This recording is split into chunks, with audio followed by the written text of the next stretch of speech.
Hello everyone. Today we will learn about another case, the case of Maria Fernanda Quesada. For most people, family is the most important aspect of life. However, finding a trustworthy partner who can be the ideal husband and father is not always easy. Infatuation can cloud judgment, leading some individuals to commit to unsuitable partners, which can sometimes turn life into a nightmare. Maria Fernanda Quesada lived in La Gloria, Nueva Costa Rica. Born in 1994, she was a kind and beautiful girl. She was a strong and independent woman with dreams of becoming a mother. She wasn't overly focused on her career. Instead, she valued the warmth and comfort of a family. She wished for siblings, but was her parents' only child. Her family is close-knit and loving, often held up as a model for other families. Her parents provided her with a comfortable home and a good education, which is still not accessible to everyone in Costa Rica. The environment there is not as favorable as in many other Latin American countries. Maria had a great relationship with her family, and she was especially close to her maternal aunt. They were similar in age, shared experiences, supported one another, and regularly met and communicated. Maria shared all her secrets with her aunt, and they felt like best friends. People recognized Maria as a friendly and outgoing person who could easily connect with strangers, which helped her make many friends. She fell in love for the first time at 19, believing it was a genuine feeling that would lead to happiness, a family, children, and a cozy cottage by the sea. Unfortunately, the reality was different. Her boyfriend took advantage of her and left when he became interested in someone else. To make matters worse, Maria discovered she was pregnant at that time. 9 months later, she gave birth to a boy. She hoped her ex-boyfriend would care for their son, but he showed no interest in either of them. Faced with this situation, Maria had to work hard to support herself and her child, as their financial situation was tight. She wanted to provide her son with a future as good as the one her parents had given her. Fortunately, her parents did not abandon her or the baby. They continued to support them, which helped create a stable environment for the child. During this challenging time, the family offered her the support she needed. Although it was difficult, they all managed to get through it together. This all took place during a time of advanced technology, which allowed Maria to use a computer and access the internet. She didn't want to just wait for things to improve. Instead, she sought an additional source of income by learning how to make handmade soap. After trying her hand at this craft, she discovered she had the potential for even more. This marked the beginning of Maria's journey as a skilled professional with a variety of talents. In addition to selling handmade soap to friends and online, she also learned how to do manicures. She created several groups on social media to showcase her skills, and her client base quickly began to expand. Maria dreamed of building her own website and eventually opening a salon.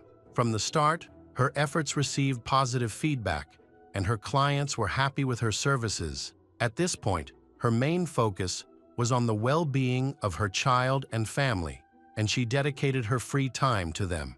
Maria longed for love and a family. She dreamed of finding a man to complete her. One day, while she was out in the city gathering materials, she met Esteban Rovira Vargas. He was 16 years older than she was, and despite their age difference, Maria fell deeply in love with him. It's unclear how he left such a strong impression on her, as he was very different from her. Esteban was hot-tempered and aggressive, with a complicated past linked to crime, although he avoided discussing it. Their romance lasted several months before Maria felt ready to introduce him to her family. The meeting was chaotic. Esteban made such a strong impact that her parents were firmly opposed to him. The primary issue with her parents stemmed from Esteban's rudeness, foul language, and blatant disrespect towards others. He came across as cruel and unpredictable.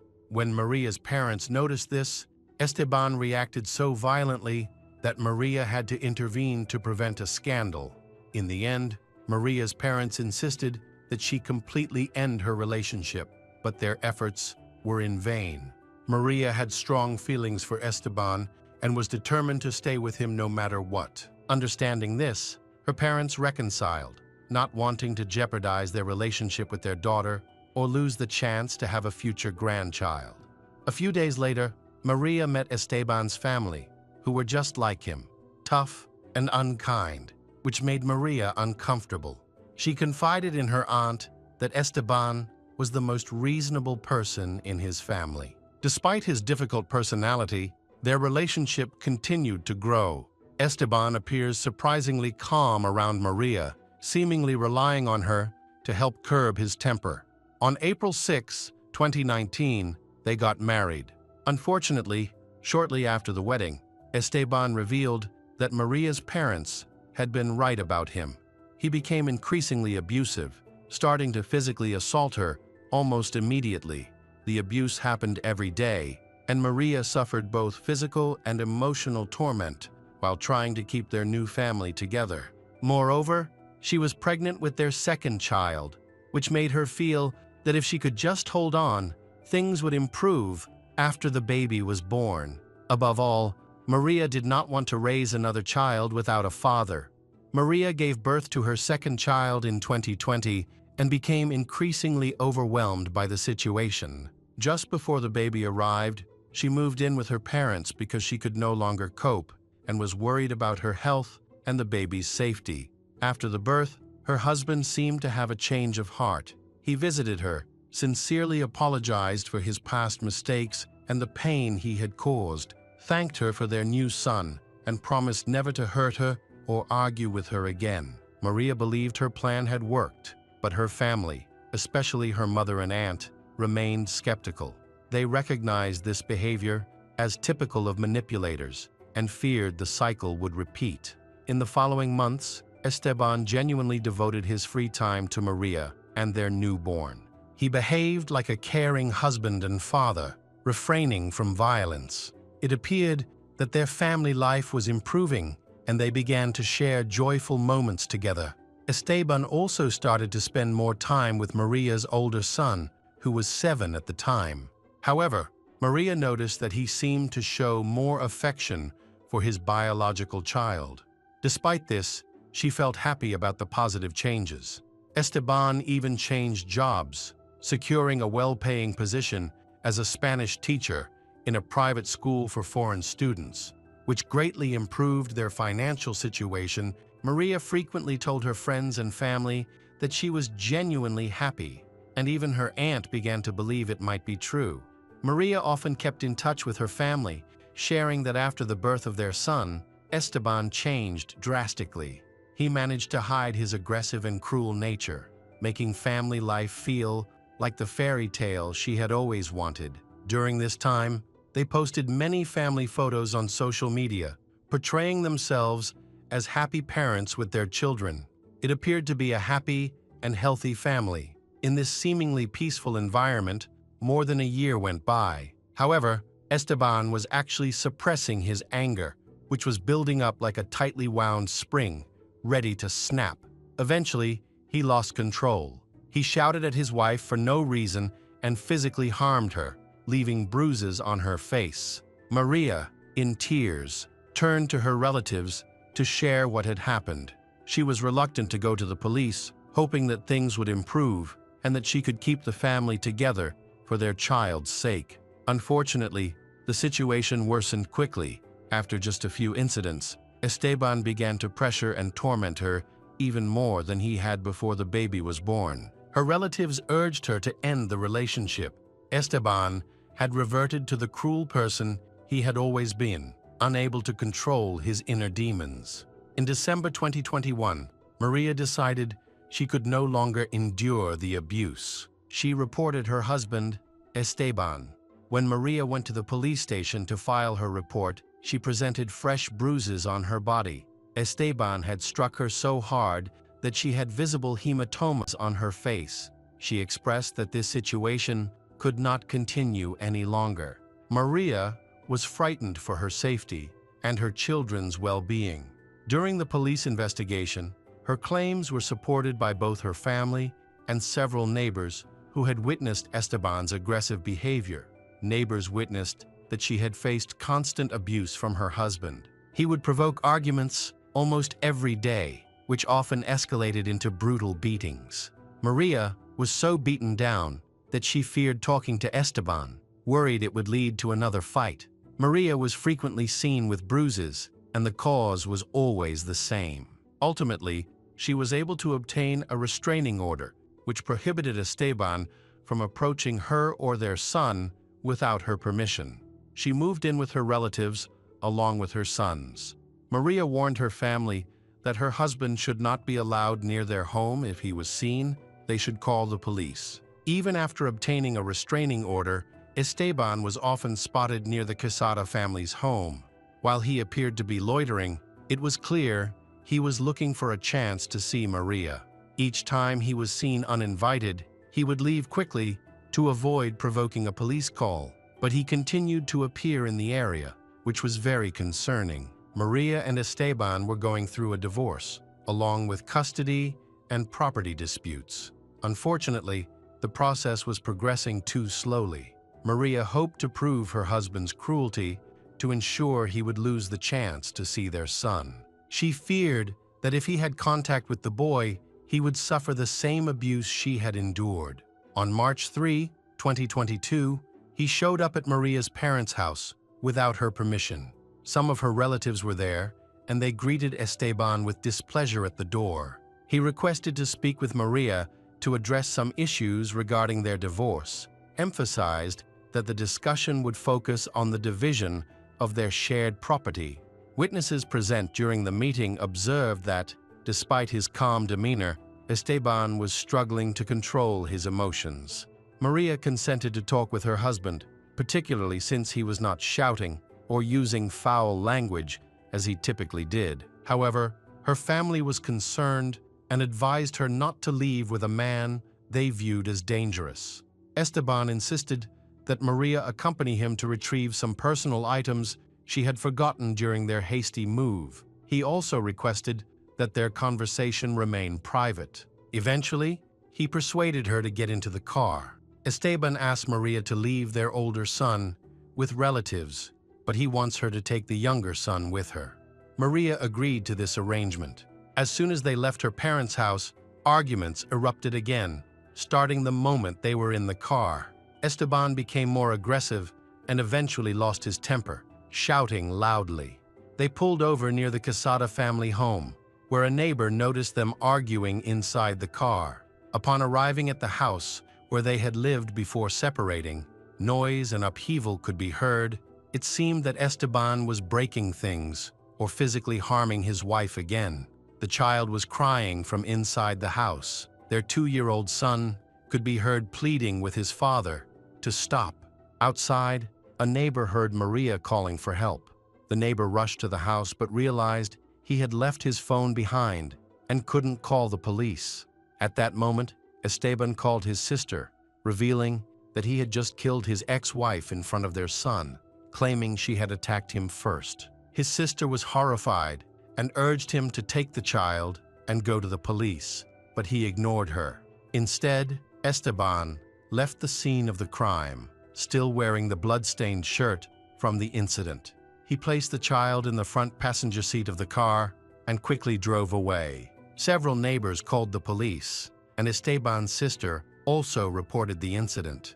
When the police arrived, Esteban had already left the scene. They sealed off the area where Maria was lying, where she was attacked by her husband in the kitchen. The police spoke to the neighbors who were gathered outside Esteban's home. The neighbors confirmed that Esteban had a long history of violent behavior. He was generally disliked in the community due to his rude and aggressive demeanor, often shouting at people for no reason, leading people to keep their distance. Although Maria eventually left him and obtained a restraining order, she made the mistake of getting back into his car. Meanwhile, a white car was driving down the road with Esteban and their 2-year-old son inside. The child was the only witness to the horrific murder, watching as his father stabbed his mother 11 times, mainly in her upper body and head. Maria tried to fight back, but she was powerless. Judging by the position of several wounds, Esteban had likely attacked her from behind. It did not seem as though she had provoked him. Her desperate attempts to fend off his assault were doomed to fail. Realizing that Esteban was trying to escape with their child, a large-scale operation was organized to capture him. The criminal's vehicle was put on alert, and several patrol units were dispatched to intercept him. His condition and intentions were unclear, and the child might be in danger. The police were hesitant to use force to stop the suspect because they feared for the boy's safety. Instead, they decided to follow Esteban. However, catching or even locating him proved to be extremely difficult. Shortly after the search began, officers found Esteban's abandoned car just a few kilometers from the scene of the violent incident, suggesting that Esteban had already switched vehicles. The police had no information about the car Esteban was currently using, and it appeared that he and the child had only one escape route, crossing the border. This raised the risk of losing track of them entirely, as Esteban could take a bus, use another car, or get a ride from someone. The authorities set up checkpoints in hopes of catching Esteban when he tried to cross the border. Fortunately, their strategy paid off. Within a few hours, they tracked him down at a checkpoint while he was attempting to pass through in a stolen vehicle. The border officers had been notified, so when he presented his identification, the chase ended. Esteban was arrested without any resistance. His 2-year-old son had been in the passenger seat the whole time and thankfully had not been harmed. During the search of the vehicle, authorities discovered a firearm and a blood-stained knife, which could have been the murder weapon used against Maria. It was puzzling why the suspect had not disposed of these items earlier. He was promptly sent to the police in his hometown and imprisoned. Esteban now faced serious charges of femicide and was subject to severe penalties typically imposed for such crimes in Latin America. After investigating the knife found in the vehicle, it was confirmed that the blood on it belonged to Maria, and the handle carried Esteban's fingerprints, leaving no doubt about his guilt. The custody of Maria's children was to be transferred to her parents. The older child was quickly placed in the care of Maria's parents. However, there were troubles involving the younger child. Even though Esteban had murdered the child's mother right in front of him and was awaiting trial in prison, Esteban still retained custody rights over the child under Costa Rican law. The boy became embroiled in a custody dispute between the families of his biological parents. The Vargas family aggressively sought custody, employing questionable tactics. They attempted to discredit Maria, suggesting that this could somehow excuse the murder. They claimed that Maria had neglected her sons for a long time and did not care for them properly. Instead, she pressured Esteban, which led him to lash out at her. Ultimately, they suggested that one day, during a heated argument related to their divorce, Maria attacked Esteban, leaving him no choice but to defend himself with a kitchen knife, resulting in wounds inflicted to stop her. They also attempted to portray Maria's parents negatively, arguing that they were unfit guardians. Maria's relatives had long spoken of her suffering from psychological and physical abuse, with accusations of beatings and threats supported by family, friends, and neighbors. Esteban's family depicted him as a victim, which many found hard to believe. Of course, this was a blatant lie. However, statements from Esteban's relatives complicated the prosecution's investigation, forcing them to challenge these claims and gather evidence to support the Quesada family.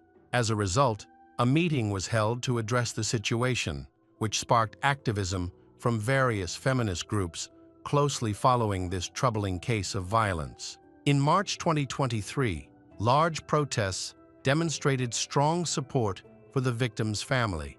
It was evident that the misleading narrative from Esteban and his relatives did not convince anyone, except perhaps the defense. The public wanted to ensure that the murderer faced severe punishment. Women across the country asserted that a lack of accountability only led to more violent crimes, and the statistics clearly supported their claims. The trial of Esteban Rivera Vargas, who abused his family, resumed in Santa Cruz on March 9, 2023. The prosecution argued that he deliberately killed his wife. In contrast, the defense, supported by Esteban and his family, claimed that he was actually the victim. However, their claims were quickly proven false, as the prosecution presented multiple witnesses, including neighbors, who testified to Esteban's violent behavior. Sadly, Maria's youth and innocence led her to make poor decisions, while the Vargas family's lies were exposed through forensic analysis, which conclusively resolved the case. The nature of Maria's injuries ruled out the possibility that she had attacked Esteban. 2 strikes to her back clearly indicated a planned assault. Esteban had intended to harm her from the outset.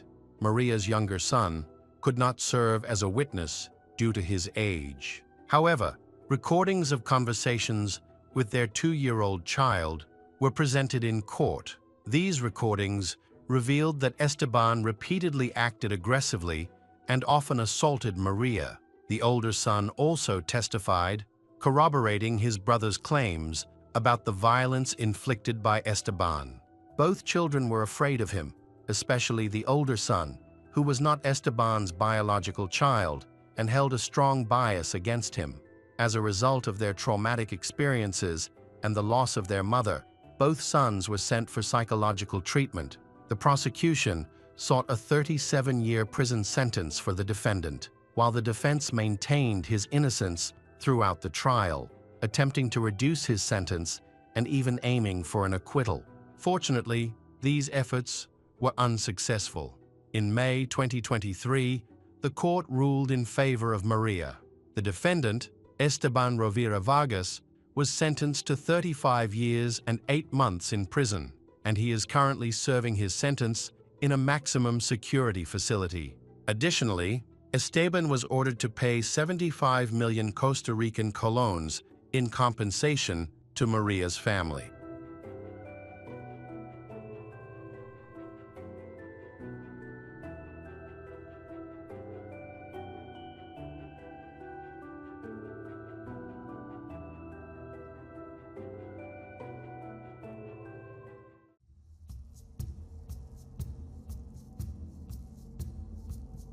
Welcome back to our channel. Today, we will explore a new case.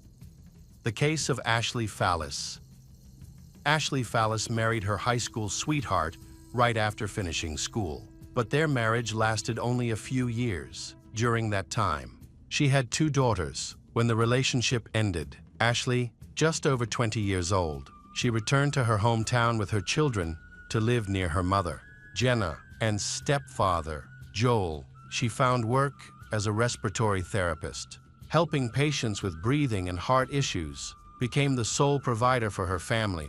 Life was difficult, as her ex-husband was not involved in raising their daughters. Despite these hardships, Ashley was described by her mother and stepfather as cheerful, kind, and funny. She and her mother were particularly close, sharing a bond like best friends. In April 2007, Ashley met Tom Fallis, who seemed responsible and ready for family life. Unlike her ex-husband, their relationship progressed quickly, and a few months later, Ashley became pregnant with her 3rd child. 9 months later, they welcomed a son, Blake. 2 weeks after Blake's birth, Ashley and Tom got married. Tom also adopted Ashley's older daughters, however. Ashley's mother and stepfather felt she had rushed into having another child, like marrying Tom and entrusting him with her daughters despite knowing him for only a short time. The family settled in Evans, a small town about an hour north of Denver, Colorado. Ashley continued her work as a respiratory therapist, while Tom took a job as a correctional officer with the Weld County Sheriff's Office. Jenna admitted she found Tom strange from the start. She said, "I didn't like his mindset. He always thought he was right about everything." Tom came across as aggressive, hot-tempered, and controlling toward Ashley. Jenna often tried to convince Ashley to leave her relationship with Tom. Things took a dramatic turn when their youngest son, Blake, was diagnosed with hydrocephalus, a condition causing fluid to build up in the brain. Ashley became focused on researching treatment options for Blake, who had to undergo several major surgeries and required constant care. The stress severely affected Ashley, leaving her depressed, anxious, and irritable. Caring for Blake's health also put a heavy strain on Ashley and Tom's relationship, leading to frequent arguments. By the summer of 2011, Ashley started contemplating divorce. However, Tom encouraged her to seek help from a psychotherapist. After starting medication, Ashley's mental health improved, and their relationship appeared to stabilize. By December 2011, the Fallis family decided to host a New Year's Eve party at their home, inviting family and friends. The preparations for the holiday provided a much distraction from their challenges. Just a few days before the celebration, Ashley discovered she was pregnant again. Filled with joy, she chose to stop taking her medication to protect the baby. For a brief moment, it seemed things were improving for the Fallis family, and thoughts of divorce faded away. Unfortunately, their happiness was short-lived. On the afternoon of December 31, 2011, Ashley started bleeding and feared she was having a miscarriage. Despite her worry, she continued getting ready for the party. That evening, guests started arriving at the Fallis' home, including Tom's parents, Ashley's mother and stepfather, her uncle, and several family friends. The atmosphere was lively as everyone enjoyed chatting and celebrating together. However, tension between Tom and Ashley became evident. They exchanged harsh remarks and occasionally argued during the evening. Ashley confided in a friend, saying she always knew that Tom hates her. Despite the conflict, Ashley and Tom still celebrated the new year with their guests as the party wound down and people began leaving. Ashley's uncle offered her illegal substances. Tom overheard this and became enraged. He scolded Ashley and accused her of unacceptable behavior. In the heat of the argument, Tom revealed to everyone that Ashley's fourth pregnancy had ended earlier that day. He shouted that Ashley always followed her mother's advice rather than thinking for herself. After the quarrel, Ashley went to put her children to bed while her parents prepared to leave at 12:40 a.m. Ashley stepped outside to say goodbye to her mother and stepfather, noticing that Ashley seemed upset. Her mother, Jenna, asked what was wrong. Ashley responded, "It's okay, Mom, it's just Tom. He's like that." She hugged her parents goodbye while Tom stood on the porch, waving as they drove away. Afterward, Ashley and Tom went back inside the house, where the atmosphere was tense, following a brief argument about illegal substances. The two went their separate ways. Tom went into the wardrobe to change when he suddenly heard the sound of a weapon being loaded in the bedroom. Knowing Ashley kept a weapon under her mattress, Tom shouted, asking what was going on, and hurried toward the bedroom. Before he could reach her, he heard the explosion. Tom rushed into the room and found Ashley lying on the floor, smoke lingering in the air. She had been injured in the back of the head. In a panic, Tom grabbed her, pressed his hand against the wound to stop the bleeding, and called 911 at 12:50 a.m. as Ashley lay unconscious but still alive. Tom gently closed her eyes and spoke to her, saying, "I'm here. You won't go. You won't leave me." In the early hours of New Year's Day, 2012, the Evans Police Department responded to an emergency call from the Fallis family home. The neighborhood was known to be safe, with low crime rates. Upon arrival, paramedics rushed Ashley to the hospital due wound to her head. Unfortunately, her injuries were critical, and Ashley passed away a few hours later. The police detained Tom at the scene. He was covered in blood and claimed that his wife had self-harm. He also mentioned that Ashley and her mother had attended a party earlier that evening, and Ashley had been very upset. However, suspicions quickly arose when a neighbor reported hearing screams from the house. The neighbor stated she heard Ashley screaming, begging Tom to get off her and let her go. During his interrogation, Tom denied the accusations. He stated that he did not witness his wife pulling the trigger and denied assaulting her. At any time during the interrogation, investigators asked Tom to undress so they could examine his body. they found fresh scratches on his chest. Tom explained the scratches by claiming he had injured himself while shaving his chest for the first time, which caused itching throughout the questioning. Tom appeared visibly nervous and anxious, but consistently denied having any physical contact with Ashley in the phallus bedroom. Significant evidence suggested that a conflict had occurred. Photographs had been torn off the wall, hinting at a fight, and divorce papers were found displayed on the wall. Ashley also had bruises on her legs, according to Ashley's mother. Tom had been very angry with them when they said goodbye at the party. At the end of the party, he even shouted, "I want you all to die." Despite this evidence, Tom was released without charges. After the interrogation, Ashley's parents were heartbroken and couldn't understand why he was released so easily. Jenna was convinced that her daughter would never willingly leave her children. Ashley loved life and had plans for the future. On January 5, 2012, the medical examiner concluded that Ashley had died from a weapon wound to the back of the head and ruled it self-harm. 2 months later, the case was officially closed. Ashley's grieving parents struggled to accept this conclusion. Eventually, Tom and his children moved to Indiana, where he pursued graduate school. Despite their suspicions, Ashley's parents tried to maintain a good relationship with Tom to stay connected with their grandchildren. However, they never stopped believing that their daughter's death was caused by Tom. 2 years passed until, in early 2014, a local television reporter, Justin Joseph, began his own investigation into the Ashley phallus case. Joseph spent months interviewing neighbors and investigating the case. After 4 months, the case took a significant turn. A young neighbor of Tom, his name is Nick Glover, revealed an important detail to Joseph. Nick and his mother, Kathy Glover, claimed he heard Tom yelling at his parents outside the house, saying, "God,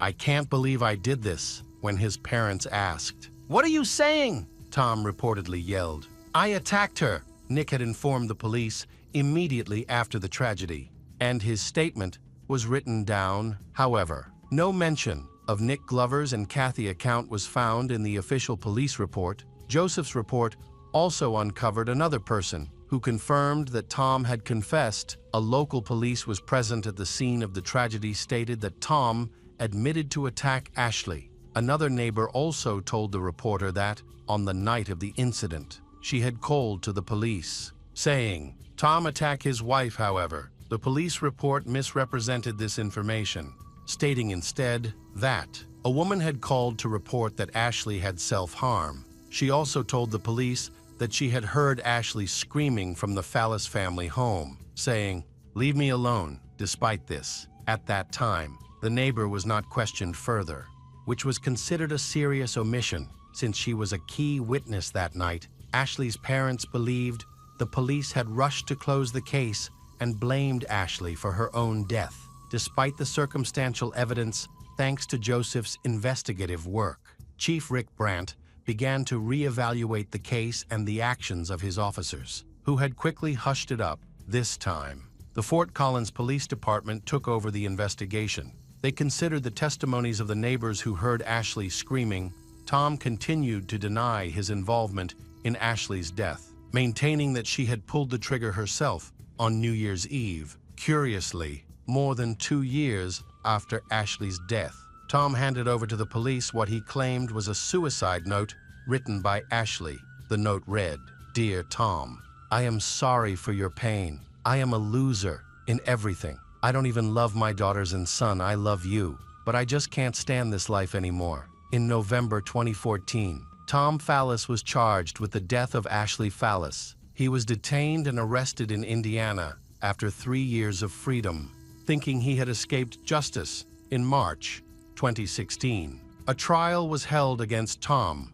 During the trial, Tom's lawyer argued that he could not have killed his beloved wife, the mother of his 3 children. The lawyer claimed that Ashley had been struggling with mental health issues. He presented documents showing that Ashley had been diagnosed with a mental illness in the summer of 2011. The defense argued that she was impulsive, prone to self-destruction, and had been very drunk on the night of her death. They also claimed that she had suffered a miscarriage on New Year's Eve, further contributing to her distress. Ashley's uncle, however, stated that their family did not believe Ashley had taken her self-harm.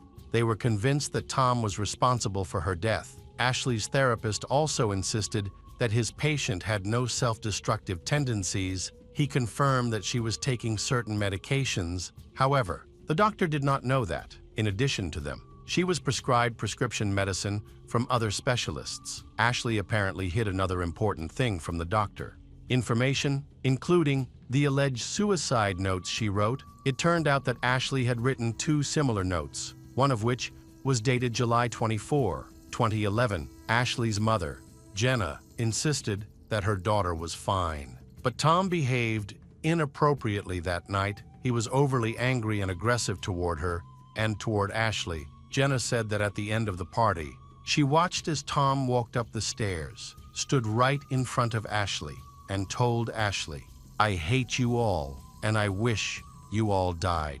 Then he went into the bedroom and slammed the door loudly. Rick also testified at the trial, confirming that he heard Tom confess to his parents that he attacked his wife. However, his parents denied this information and fully supported their son. A forensic expert who spent 400 hours studying the case explained to the jury where Ashley's head should have been when the explosion rang out. The expert claimed Ashley pulled the trigger herself. The prosecution called a second world-renowned forensic expert, who told the jury that he had come to the opposite conclusion from the previous medical examiner. In his opinion, Tom was next to Ashley at the time of the explosion, and most likely, there was a struggle between the spouses for the weapon, in which Tom won. The jury took only 3.5 hours to reach their verdict. Tom was found not guilty of second-degree murder and of all less serious crimes. Tom was free again. He refused to give any comments to journalists and the media. The jury explained that they believed that Ashley was mentally ill, which is why she self-harmed. Ashley's parents still don't believe that their daughter could abandon 3 children and voluntarily end her life. They are very upset that Tom was released. Ashley's 2 daughters and son remained under the care of Tom and live in Indiana, and Ashley's parents, Jenna and Joel, received the legal right to see their grandchildren.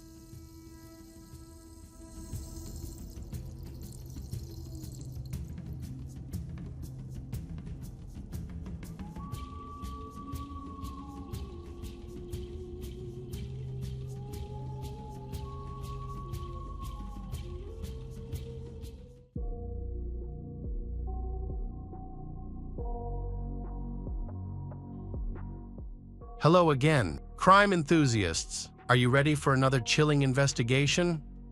The case of Michael Weiss. Jake Nolan was born in New York, USA, as the youngest child in his family, with an older brother and an older sister. The family lived on Long Island and was relatively wealthy. Jake was known for being kind and respectful to everyone. However, at the age of 5, he was diagnosed with attention deficit disorder. This condition affected him throughout his life, becoming more evident at the age of 15 when he began to experience mood swings. Despite facing many challenges, Jake had some positive moments in high school, including being recognized for winning a competition. However, this was also when he was diagnosed with anxiety and depression at the age of 17. Jake was hospitalized after a disturbing incident involving his parents. After an argument, he threatened to commit end life with a kitchen knife. During this time, he was diagnosed with bipolar disorder, a serious condition. His parents tried to help him manage his health problems and regularly consulted specialists, but their efforts were not very successful. Jake was prescribed about 30 different medications. This alone led to serious side effects, often leaving him feeling worse than before. Many of the medications interacted negatively with each other, resulting in poor treatment outcomes during this time. Jake also began drinking and using drugs. When Jake started college, his parents hoped he would improve. At first, everything seemed fine, But then they received a worried call from the school. The dean wanted to know why Jake had been absent for the past 2 weeks. That's when his parents discovered that he had been in bed most of the time. His depression worsened, and he began using illegal drugs regularly. This alarmed his family, who wanted to help him. But even at 19, Jake showed no interest in studying or working. Instead, he spent all his time having fun and avoiding responsibility. One day, Jake's mother spoke to her niece, Pamela Buckbinder, a successful psychiatrist in New York by her 40s. Pamela had won numerous awards and occasionally published articles in popular magazines. Concerned about Jake, Pamela offered to take him into her home for a while and set up a makeshift rehab facility there. She promised to organize therapy sessions for Jake and monitor his medication instead of charging him for her help. Pamela asked Jake to assist her in caring for her 4-year-old son during the summer due to their family ties. They agreed to her plan. Pamela and Jake are cousins, and she saw this as an opportunity to strengthen their family bond while helping to care for her son. When Jake's mother shared this with him, he viewed it as a break from his family and agreed to stay with Pamela for a few months, during which he would help care for her son. Pamela's husband is another prominent psychiatrist, Michael Weiss. Pamela and Michael had a rocky relationship. They often argued and got into physical fights. In one incident, Pamela was arrested for throwing a glass at Michael, causing a head injury that required stitches. Pamela argued that they were both equally at fault, as Michael was also arrested after another altercation and was accused of threatening her. Pamela and Michael ended their relationship in 2009, after which Pamela moved to Greenwich Village in Manhattan in 2011. They began a custody battle during this time. Pamela often spoke ill of Michael to their son, portraying him as a bad father. She also spread false and damaging stories about him to others, apparently trying to turn the child and others against him. This behavior was primarily intended to gain an advantage in the custody dispute and secure a substantial child support payment. By 2012, the couple finally reached an agreement that allowed Michael to spend weekends with their children. However, an unusual condition imposed by Pamela was that Michael purchase a life insurance policy on himself, naming their son Calder as the beneficiary, with Pamela as the trustee. Eventually, Michael, exhausted from the legal battle, reluctantly agreed to this questionable request. The custody battle reached its final stages after Jake moved into Pamela's home. Jake began sharing his thoughts and struggles with Pamela, who gave him advice, monitored his medications, and made his life much easier. Jake became the godfather to Pamela's son Calder, and often said that the experience gave his life meaning. On November 12, 2012, Michael spent the day with his son, Calder, for the first time. He felt excited because he had reached an agreement with Pamela about custody, allowing him to interact with Calder without stress. Michael's schedule that morning was to take Calder to kindergarten and then go to work. In the afternoon, Calder would return home to his mother, while Michael was attending a therapy session with a patient. Jake appeared at the door with a worried look on his face and carrying a large bag. Michael realized that Jake knew he had moved in with Pamela and was dealing with some mental health issues. However, Michael was unsure about the current situation because he was with a patient. He asked Jake to wait outside until he finished. When the therapy session ended, Michael found Jake still waiting in the hallway. Dr. Michael asked him about the large bag. Jake claimed that it contained important documents for Calder's kindergarten that he had helped Pamela prepare. However, Michael was skeptical about this explanation. Michael asked Jake to leave the bag outside because he was worried that Jake might plant a listening device there. However, Jake insisted he couldn't leave the bag behind as it could be stolen. Eventually, Michael relented and allowed Jake to bring the bag inside with him upon entering the office. Jake asked to use the restroom first. Later, he attacked Michael with a sledgehammer, Fortunately, Michael avoided a fatal blow to the head. But Jake struck him in the shoulder. Jake then lost his balance because the sledgehammer was too heavy, dropped it, and pulled out a knife to attack Michael. Michael fought back, pushed Jake away, tried to run into the hallway, and called for help.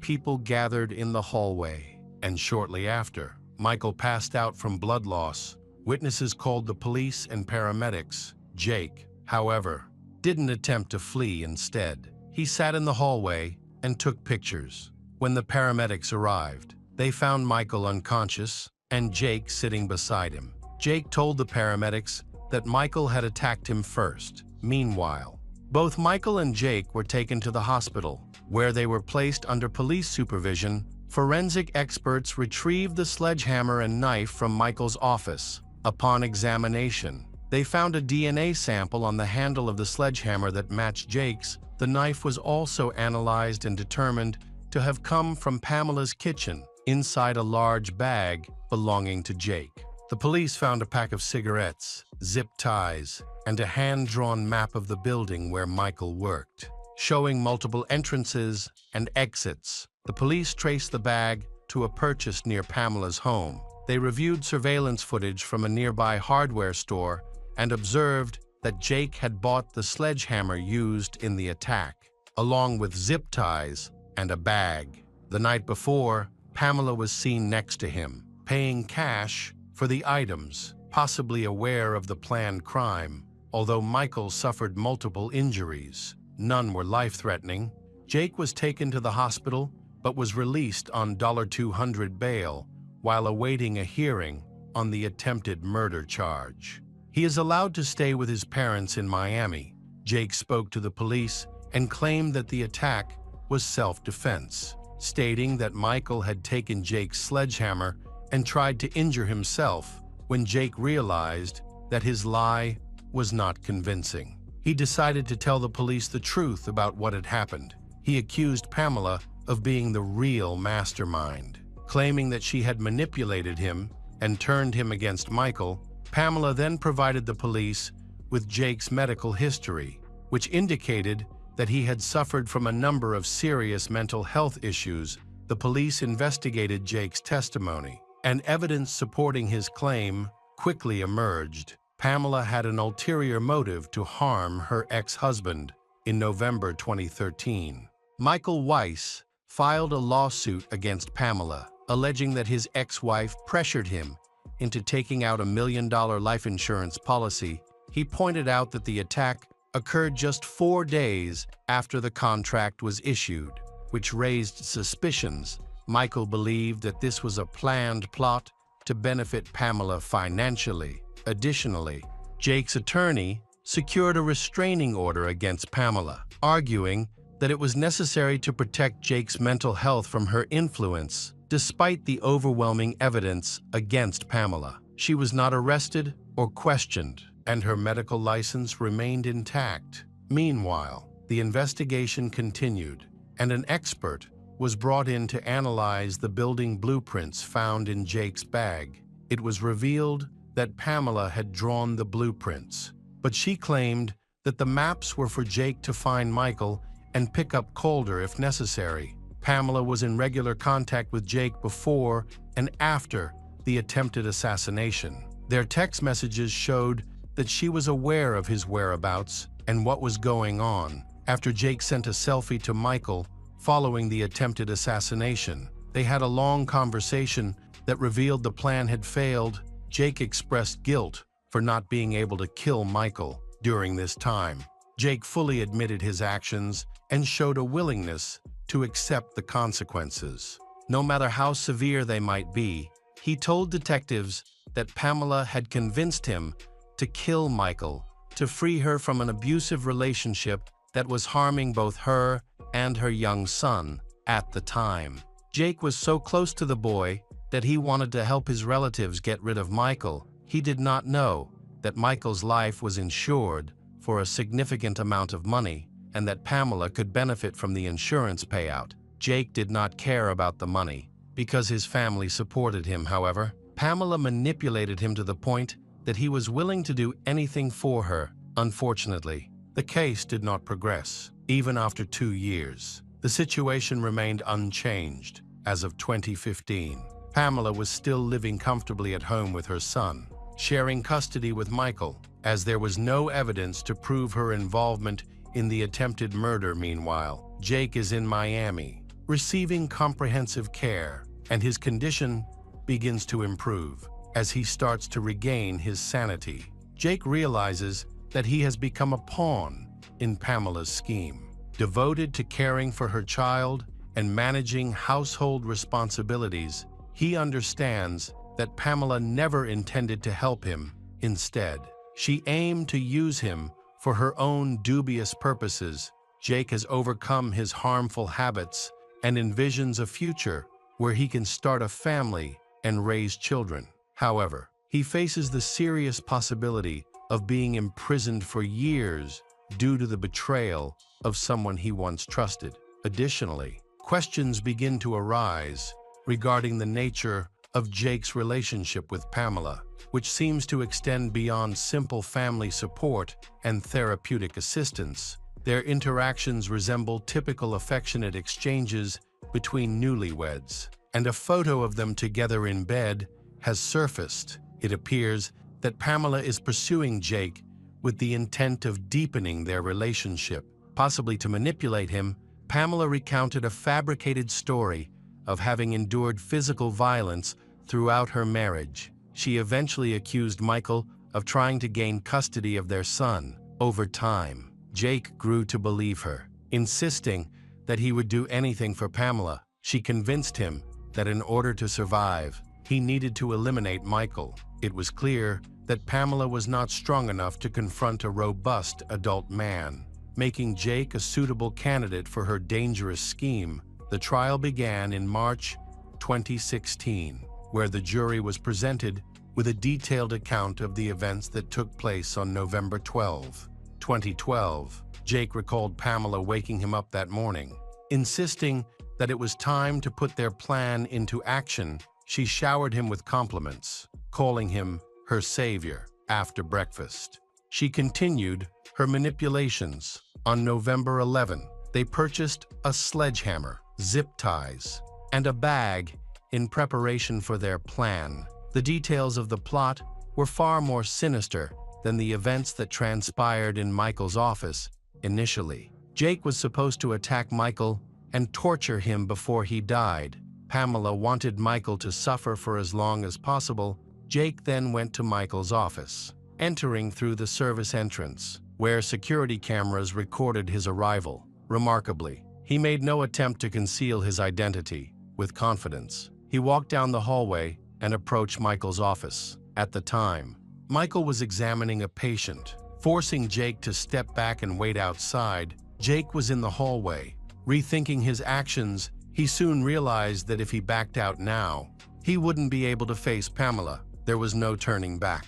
So he carried out the attack while awaiting trial. Jake undergoes evaluations from several psychiatrists, who noted that he was fully aware of his actions. Concluding that his decision to kill Michael was intentional, the jury deliberated and found Jake Nolan guilty of attempted murder. He was sentenced to 9.5 years in prison, while Pamela remained free on bail. This changed on October 19, 2017, when the police attempted to arrest Pamela and urged her to turn herself in, but she ignored their requests. When the search began, she could not be found at any known address and did not answer her cell phone or work phone. An anonymous source eventually informed the police of Pamela's whereabouts, and she was arrested at a friend's home. Pamela was charged with second-degree intentional homicide and first-degree assault. On September 7, 2022, Pamela Buchbinder admitted guilty to these charges to avoid a 25-year sentence. However, on October 11 of that year, she attempted to withdraw her guilty plea, claiming that she had been under the influence of illegal drugs and had been assaulted by security guards. Her request to withdraw her guilty plea was denied. Ultimately, Pamela was sentenced to 11 years in prison, and her medical license was officially revoked. Jake felt deep remorse for his actions. His parents firmly believed in his innocence and were convinced that Pamela was responsible for his condition. Jake's parents stated that sending Jake to Pamela's home for treatment was the worst decision they ever made. Pamela, however, continued to maintain her innocence. The child's father, Michael, was granted custody.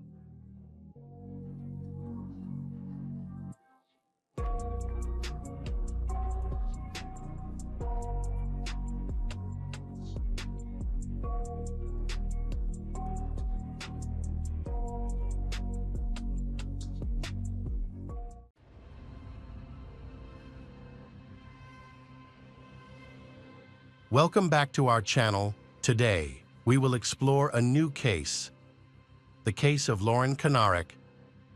Michael Barrassone, an Olympic equestrian champion, was regarded as one of the world's top trainers. He coached other Olympic athletes and represented the USA at the 2008 Beijing Olympics. Barrassone owns two beautiful horse farms, one outside Palm Beach and one in New Jersey's prime horse country. He calls this one Hawthorne Hill, a paradise for horse enthusiasts. The property housed dozens of horses that required constant care.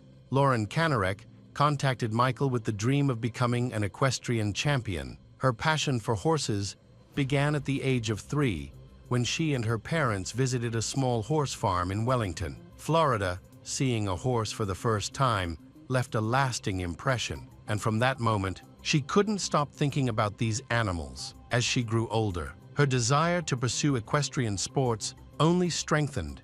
Recognizing her passion, Lauren's father bought her first horse as a graduation gift, allowing her to fully embrace the hobby she loved. In March 2018, at an equestrian competition, Lauren caught the attention of Michael after her performance. Michael approached her and invited her to train at his equestrian club in New Jersey for Lauren, who was actively searching for the best trainer. This was an incredible opportunity. She was thrilled by the chance to train at Michael's prestigious club. However, no one could have predicted the challenges that lay ahead for both Michael and Lauren as they worked together. The one thing they undeniably shared was a deep, mutual love for horses. By that time, Lauren owned 2 horses. Michael spoke passionately about his equestrian club, saying, "This was my life, it was my home, I built it from scratch, it was my love." Michael provided Lauren with accommodations at his farm in New Jersey, where she moved in with her boyfriend, Rob Goodwin. They agreed that Lauren would pay Michael $5 a month for her training and housing. Lauren stayed in a white farmhouse that Michael shared with his assistants, Justin Harden and Mary Haskins Gray, who also worked in the equestrian field. Michael and Mary were not just colleagues, they were in a romantic relationship. Mary, who was divorced, had 2 children from her previous marriage, a daughter and a son. The group lived together peacefully, and Michael had a good relationship with everyone. For Lauren, it seemed as though her childhood dreams had come true, and her life appeared to be going well. She even shared photos on social network of herself with Michael, believing everything was perfect. However, her coach found her to be a challenging and demanding student. Stable workers noted that by the summer of 2019, tensions had risen between Michael and Lauren. The issues began when most of Lauren's sessions were led by his assistants, Justin and Mary. Lauren had hoped to train directly with the Olympic champion, not with his assistants. Each day, the atmosphere on the farm seemed to become increasingly intense, as though something terrible was about to happen. Lauren and Mary's relationship became increasingly strained. Lauren resented Michael for spending more time with Mary and wanted all his attention for herself. Unwilling to let anyone stand in her way, Michael understands the conflict but doesn't want to push Lauren away since she pays him every month. At the same time, he wanted to protect his romantic relationship with Mary. Frustrated, Lauren wasn't willing to accept the situation. Lauren, an active social network user, quickly launched an online campaign. She shared a narrative using a chessboard analogy. Michael was portrayed as the king trapped and defeated, while Mary was depicted as the queen who would need to be sacrificed to protect the castle. The stables. 2 weeks later, Lauren posted a message. Anyone who continuously kicks a sleeping beast will sooner or later wake it up. Tensions in the Hawthorne Hill had reached a breaking point. Lauren expressed her growing concern for her horse's well-being to her father, saying, "They're the reason I wake up in the morning, and the reason I can't sleep at night." She believed her horses were being mistreated, claiming they were either underfed or overfed. Meanwhile, Michael's staff accused Lauren of violating the barn's rules, with one stable worker alleging that they had seen her sneaking into the barn at night. Rumors began to circulate that she was planning to do something with the horses. Lauren defended herself, explaining that one of her horses required special care. She and her boyfriend, Rob, hid a recording device in the barn. As Lauren claimed, she felt unsafe around Michael's staff. At the same time, she posted another angry message on social network, accusing Michael of racism and homophobia. Michael, enraged by the accusations, vehemently denied them, fearing the damage they could do to his career. The Olympic champion, who had worked for years to build his reputation, was terrified that everything he had achieved was being undermined. In her next post, Lauren claimed that the 6'3" man had been bullying her, leaving her fearful for her safety. However, there were no witnesses to support her allegations, which worked in Michael's favor. The stable staff, unaware of the full story, feared that something terrible might happen. Michael revealed that living with Lauren and her boyfriend under the same roof had become intolerable. He asked Lauren to take her belongings, including her horses, and leave with Rob. However, Lauren had no intention of leaving. Eventually, Michael and Mary decided to leave the house themselves. They relocated to Michael's winter property, just 30 minutes from Palm Beach, Florida. Mary's daughter was sent to camp, while her son went to live with his biological father, as staying together with the children no longer felt safe. On July 31, 2019, at 9 p.m., Michael called the police, saying, "There's a war going on, and it needs to be dealt with right now. I've had enough. They threw us out of our home, and I need to deal with this tonight. I need them to leave." The police dismissed the call as a standard landlord-tenant dispute and did not intervene. Michael later described his turmoil, saying, "My paradise had turned into hell. I walked outside and circled the house all night. Without stopping, it was like that every day. I wasn't sleeping, and I wasn't eating." Lauren continued her online harassment, posting another message on social network filled with accusations and threats. On August 3, 2019, at 9:35 a.m., Michael contacted the police again, stating, "They're crazy, they're stalking us, and we're afraid for our lives." However, Lauren's father dismissed Michael's calls to the police as fabrications. It was later revealed that Lauren had filed a complaint with Safe Sport, an organization that investigates misconduct in sports. Accusing Michael and Mary of mistreating her, Lauren alleged that Michael had intimidated and verbally abused her, though she did not accuse him of physical violence. On August 7, 2019, a van arrived at Michael's home, and a woman stepped out. She turned out to be a social worker from the New Jersey Department of Children and Families. She approached Michael and asked, "I need to speak with Ms. Mary. Where can I find her?" Michael called Mary over. The social worker intended to check on Mary's children, but the children were not at home at the time. The barn staff reassured the social worker that the children were well cared for and treated kindly by Michael and Mary. Social worker confirmed that there were no social problems in their family. However, the implication of potential harm toward children deeply upset Michael. Feeling pushed to his limit, he decided to take decisive action. Inside his office, Michael opened a safe and took out a black and pink weapon. He left the house, got into his truck, and drove down the gravel road to the farm where the Lauren and Rob were staying. What happened next remains uncertain, but at 2:13 p.m. that day, Lauren called 911, struggling to breathe. She said, "I've been attacked in the heart. Michael Barrasone attacked me. Please help."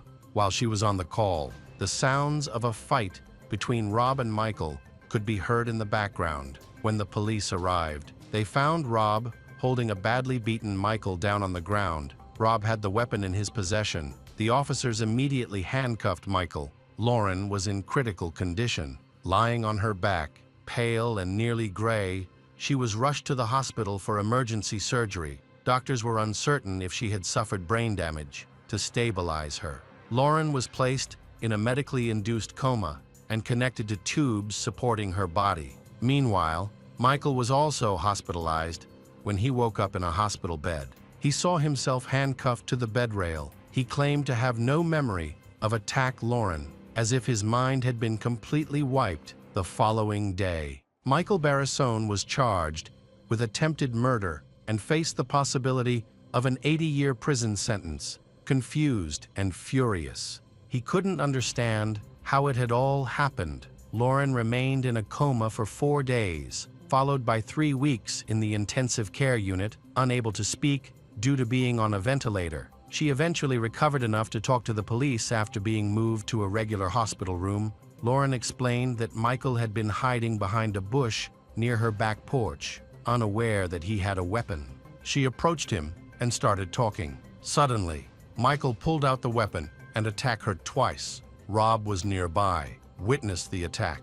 Rob stated that Michael also attacked at Rob, but missed after Rob hitting him on the head, a blow that was likely the cause of his memory loss. Rob stating, Lauren didn't have time to say anything to Michael before he pulled out the weapon. He wasn't there to talk, he was there to kill them. Meanwhile, Michael's defense argued that Lauren had deliberately driven him to a mental breakdown. Mary testified during the trial. Describing the summer of 2019 as a particularly difficult time, she said Michael was anxious, frightened, and frequently panicked. Michael spent over 2 years in prison until spring 2022. His high-profile trial eventually began and lasted nearly 3 weeks. During her testimony, Lauren was asked if she had ever planned to ruin Michael. She admitted, at some point, yes. Michael's defense team employed a rare strategy, arguing that he had temporarily become insane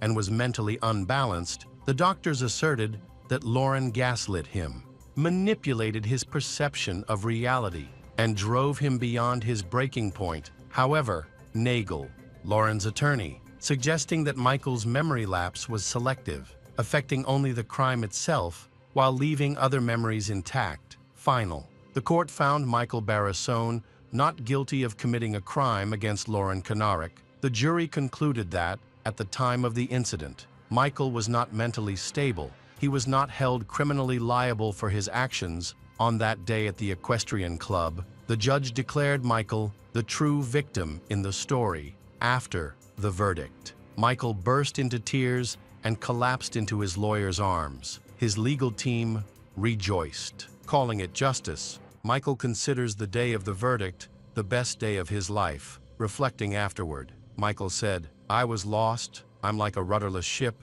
The world as I knew it is gone. So now I have to build a new world. Lauren's lawyer is determined to seek justice and refuses to give up. He firmly believes the court's decision is unreasonable and considers Michael a criminal who deserves the maximum penalty. Lauren's father also believes the jury was wrong and insists that Michael should be sentenced to life imprisonment. A few weeks after the verdict, Michael was transferred to a psychiatric hospital. After undergoing evaluation at the psychiatric hospital, Judge Stephen Taylor ruled that Michael should be moved to a less restrictive facility. His supporters remain hopeful that he will soon be allowed to return home. In November 2023, Michael was released, but still requires regular psychiatric treatment. Meanwhile, after enduring several rounds of surgeries and treatments, Lauren has returned to horseback riding.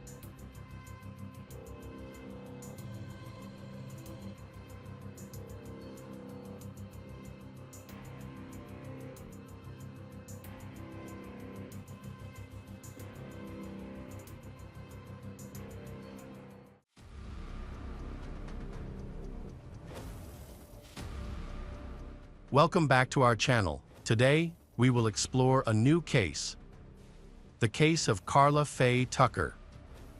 The events began on the morning of June 13, 1983, when the Texas Police Department responded to an urgent call from a man.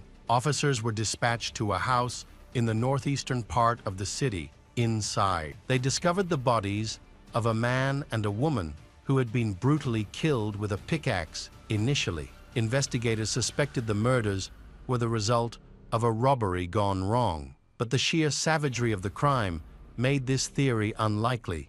Once the victims' identities were confirmed and their backgrounds investigated, new revelations emerged that drastically changed the direction of the case. Houston, Texas, with a population of over 1 million, is the largest city in the region and the hub of Harris County. It is home to people of various religions and cultural backgrounds who live together in this diverse community. However, as the population grows, so does the crime rate, and Houston is now ranked among the top 100 most dangerous cities in America. On the morning of June 13, 1983, a man waited for his colleague, Jerry Lynn Dean, to pick him up for work. Jerry, however, never arrived.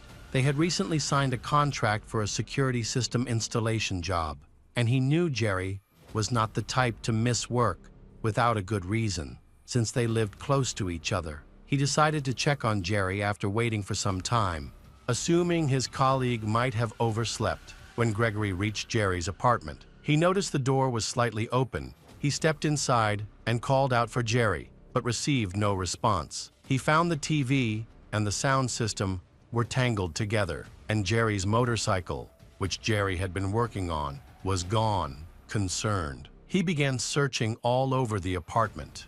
Eventually, he opened the door to the guest bedroom. Little did he know that he was about to discover something horrifying. Jerry was found lying on the floor next to the bed, surrounded by a pool of blood. On the bed was a woman unfamiliar to he, with a pickaxe lodged in her chest. Horrified by the gruesome scene, he fled the apartment and went straight home to call the police. When the police arrived at the apartment, they observed that the space was in disarray, with tools, motorcycle parts, and dirty clothes scattered across the floor. In the guest bedroom, they discovered the bodies of Jerry and the unknown woman. The officers documented the crime scene, including the pickaxe, which was identified as the murder weapon. One officer removed the pickaxe from the woman's chest and placed it aside for collection as evidence. The bodies were sent to the Harris County Medical Examiner's office for autopsy.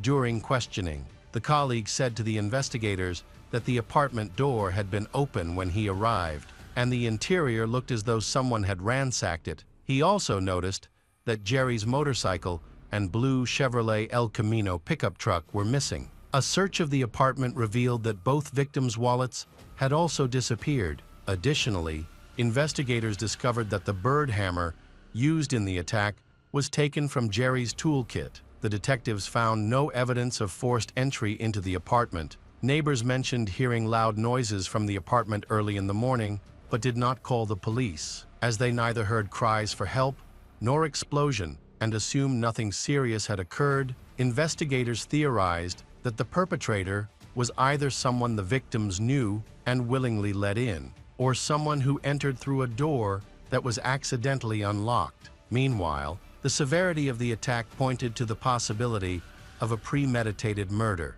The autopsy revealed that Jerry sustained 28 pickaxe wounds, a head injury caused by a blunt object striking the back of his skull through fingerprints. The police identified Deborah Ruth Thornton as the second victim. She suffered 15 pickaxe wounds to her head and chest, with a fatal strike piercing her heart. After ruling out random theft, investigators turned their attention to the victim's close contacts. Jerry had met Deborah just the day before at a pool party.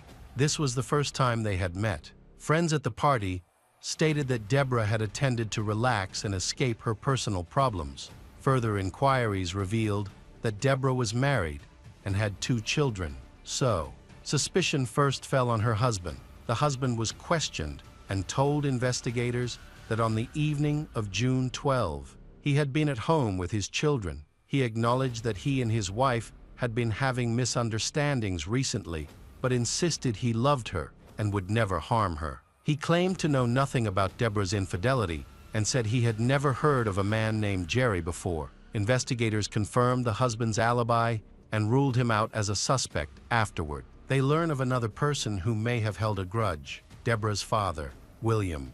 William had a criminal past, including a conviction for assault, for which he had served time. He currently owned a large business in Texas, but was under investigation for tax evasion. Further investigation revealed that Deborah had once been called to testify in court against her father, which could have provided a motive for murder. William was questioned, but he denied any involvement in the crime. Investigators kept him under surveillance for several weeks, but found no evidence connecting him to the double murder. Another team of investigators began looking into Jerry's past, uncovering that he, too, was surrounded by complex relationships. Jerry worked as a mechanic, and among those who knew him, a woman named Carla Faye Tucker. Carla, known for her love of partying, had a strained relationship with Jerry. The tension started when Carla first met Jerry, the boyfriend of Sean. From the start, she had a poor impression of him. She thought he was weak and unsuitable for her best friend. Their conflict escalated after an incident at Carla's apartment. Jerry had parked his motorcycle in her living room, and oil leaked from the bike, staining her carpet. Furious, Carla eventually kicked Jerry out of her apartment that night. In the months that followed, their animosity deepened. One day, when Carla and Sean planned a trip to see their favorite bands, Jerry became very upset. He found Carla's photo album and cut out all her pictures, including the only photo she had with her mother. This act infuriated Carla, and she tried to persuade Sean to end her relationship with Jerry. However, instead of separating, Sean and Jerry moved in together and got married. Despite everything, Carla remained convinced that her friend had made a mistake by choosing Jerry. A month after the wedding, Sean visited Carla's house to collect a jacket.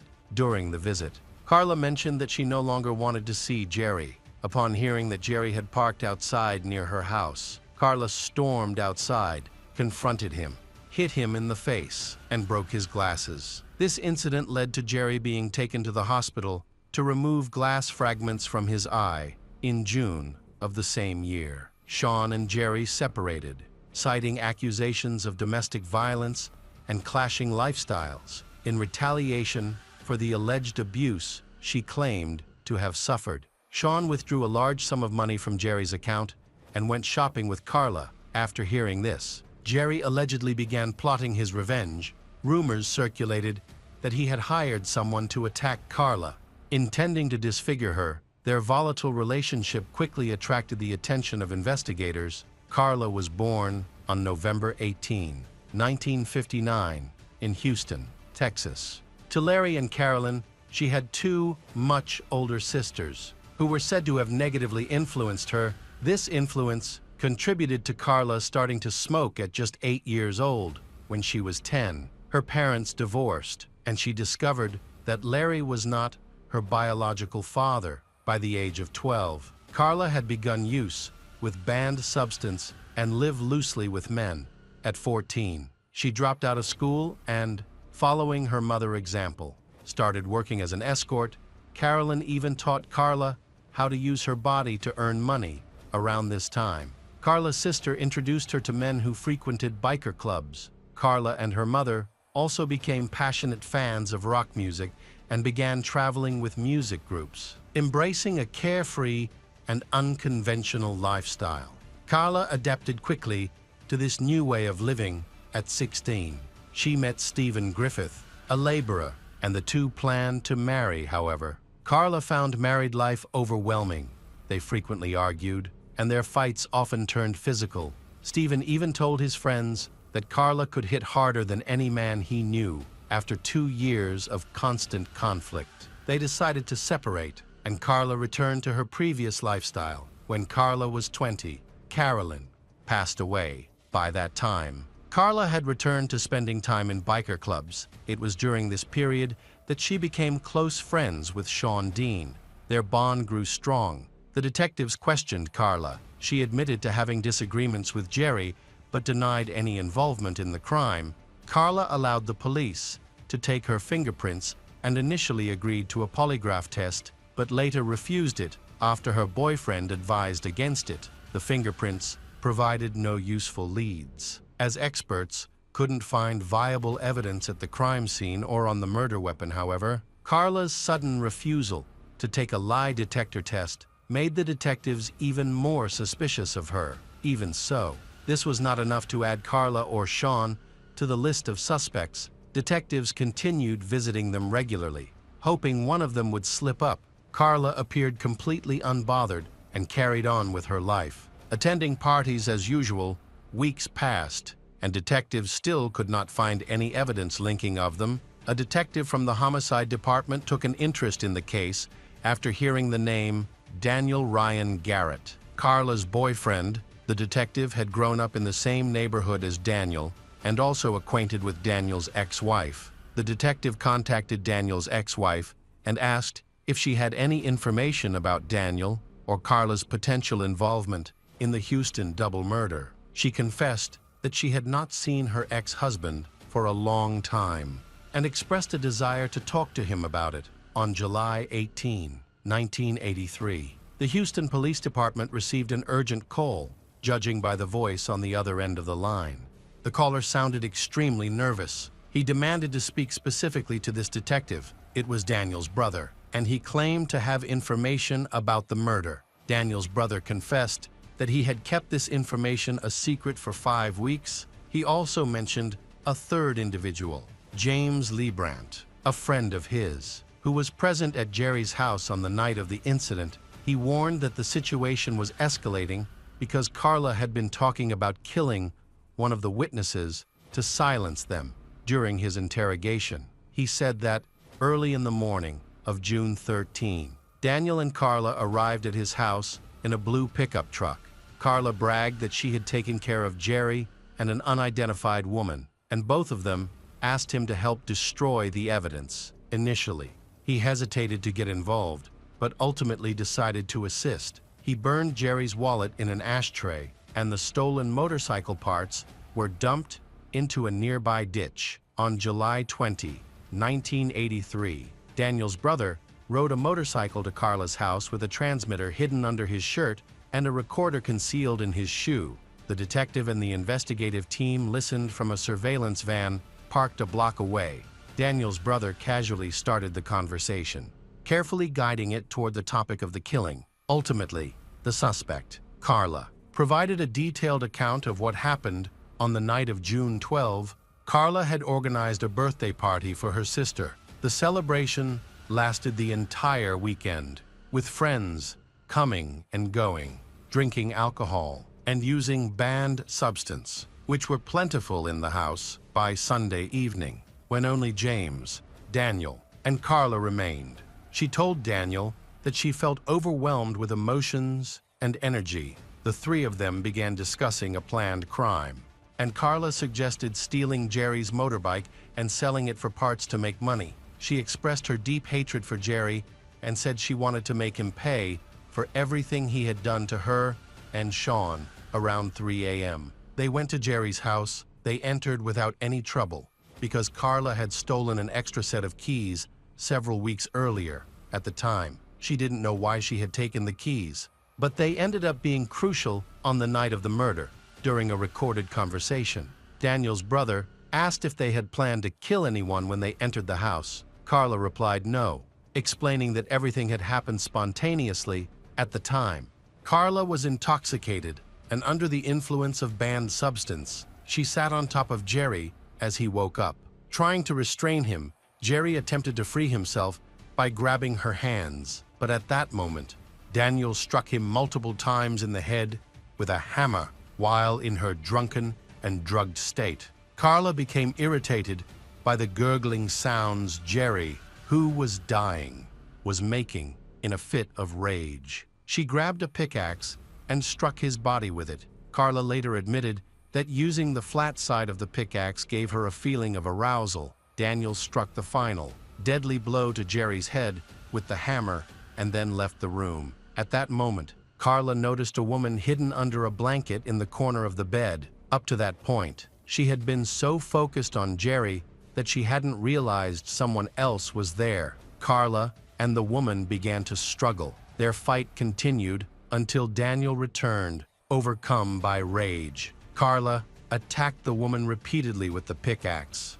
eventually driving it straight into her heart. Daniel was arrested just a block from his home while heading to work. At the same time, armed police officers entered Carla's house to take her into custody. James Leibrandt, who was visiting Carla as a guest, was also arrested at the police station. All of Carla's friends were questioned. They shared what they knew, providing consistent accounts, and all noted that Carla had always disliked Jerry. However, both Carla and Daniel remained silent during questioning. Carla claimed she had been drugged and could not remember anything about that night during the investigation. Leibrandt cooperated with authorities and testified against Carla and Daniel. He claimed that after using the banned substance, he felt restless and needed something to relieve himself, leading to his involvement in the theft scheme ultimately resulted in Leibrandt receiving a light sentence. Carla and Daniel were charged with the murders of Jerry and Deborah. Both were held in Harris County Jail without bail. In September 1983, they appeared in court, but their trials were held separately. Carla faced charges for both murders, while Daniel, after testifying at a hearing, had the charge for Deborah's murder dropped. Carla pleaded not guilty and remained in jail awaiting her trial. During her detention, jail staff reported that Carla behaved defiantly and provocatively. Everything changed, however, while awaiting trial. She began to recover from the effects of alcohol and banned substance. She started reading books from the prison library and, for the first time in her life, picked up a Bible. Later, Carla admitted to her cellmates and the staff that it was during this time she began to understand the consequences of her actions. She started attending Alcoholics Anonymous meetings, where she met others whose lives had been destroyed by these toxic things. Inspired by their stories, Carla created her own Bible study group and resolved to become a better person. When Carla repented, she realized that the Lord forgives those who are lost. She came to believe that holding on to guilt and failing to seek forgiveness blocks one's connection to God and fills life with bitterness. Feeling forgiven by the Lord, Carla's heart became filled with love, which she believed should guide her life. In 1984, Carla stood trial for the murder of Jerry and Deborah. She explained that, at the time of the crime, she was heavily under the influence of banned substance and alcohol. Carla said that the murder was not planned, but occurred as a sudden outburst of anger during a robbery. Fueled by the substances she had consumed, several witnesses for the defense supported her lawyers, arguing that Carla and Daniel, on that night, were unable to distinguish right from wrong. However, the jury could not reach a unanimous verdict on her guilt. Carla was given the chance to testify on her own behalf before the judge made the final decision. She spoke for nearly 5 hours, sharing details about her past and stating that only after being imprisoned did she fully understand her actions. Despite her emotional testimony, Carla was ultimately sentenced to death by lethal injection, becoming the only woman in Texas to receive this punishment. In November 1984, Carla testified at Daniel's trial, hoping he would not be convicted. However, he was also sentenced to death. That marked the last time Carla and Daniel saw each other, while the legal system labeled Carla a murderer. Many saw her as a symbol of reform, initially resigned to her fate of dying by lethal injection. Carla's outlook changed in 1993 when she learned that Daniel, who was awaiting execution, had died of liver disease. This motivated her to fight for her own life with the support of a prison chaplain. She began the process of appealing her case. Carla appealed to have her death sentence reduced to life imprisonment. Her request gained support from notable figures, including Pope John Paul II, the Prime Minister of Italy, Romano Prodi, U.S. House Speaker Newt Gingrich, and televangelist Pat Robertson. Surprisingly, Ronald Carlson, the brother of the victims, Deborah, also supported clemency after witnessing Carla's transformation during her time in prison. Even Hans, the warden of the Huntsville's prison,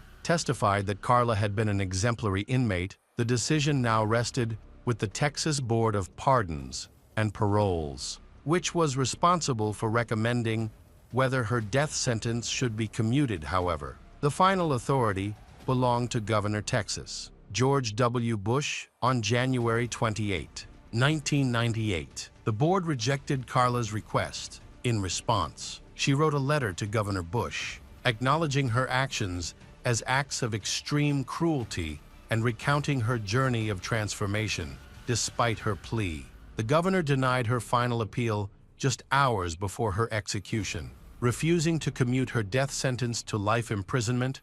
On February 2, 1998, Carla requested a peach, a banana, and a salad, with dressing as her last meal, according to prison authorities. She spent the morning with her family from 8 a.m. to noon. While many hoped her final hours would remain peaceful, others anticipated that the day would be emotionally difficult for all involved until the very end.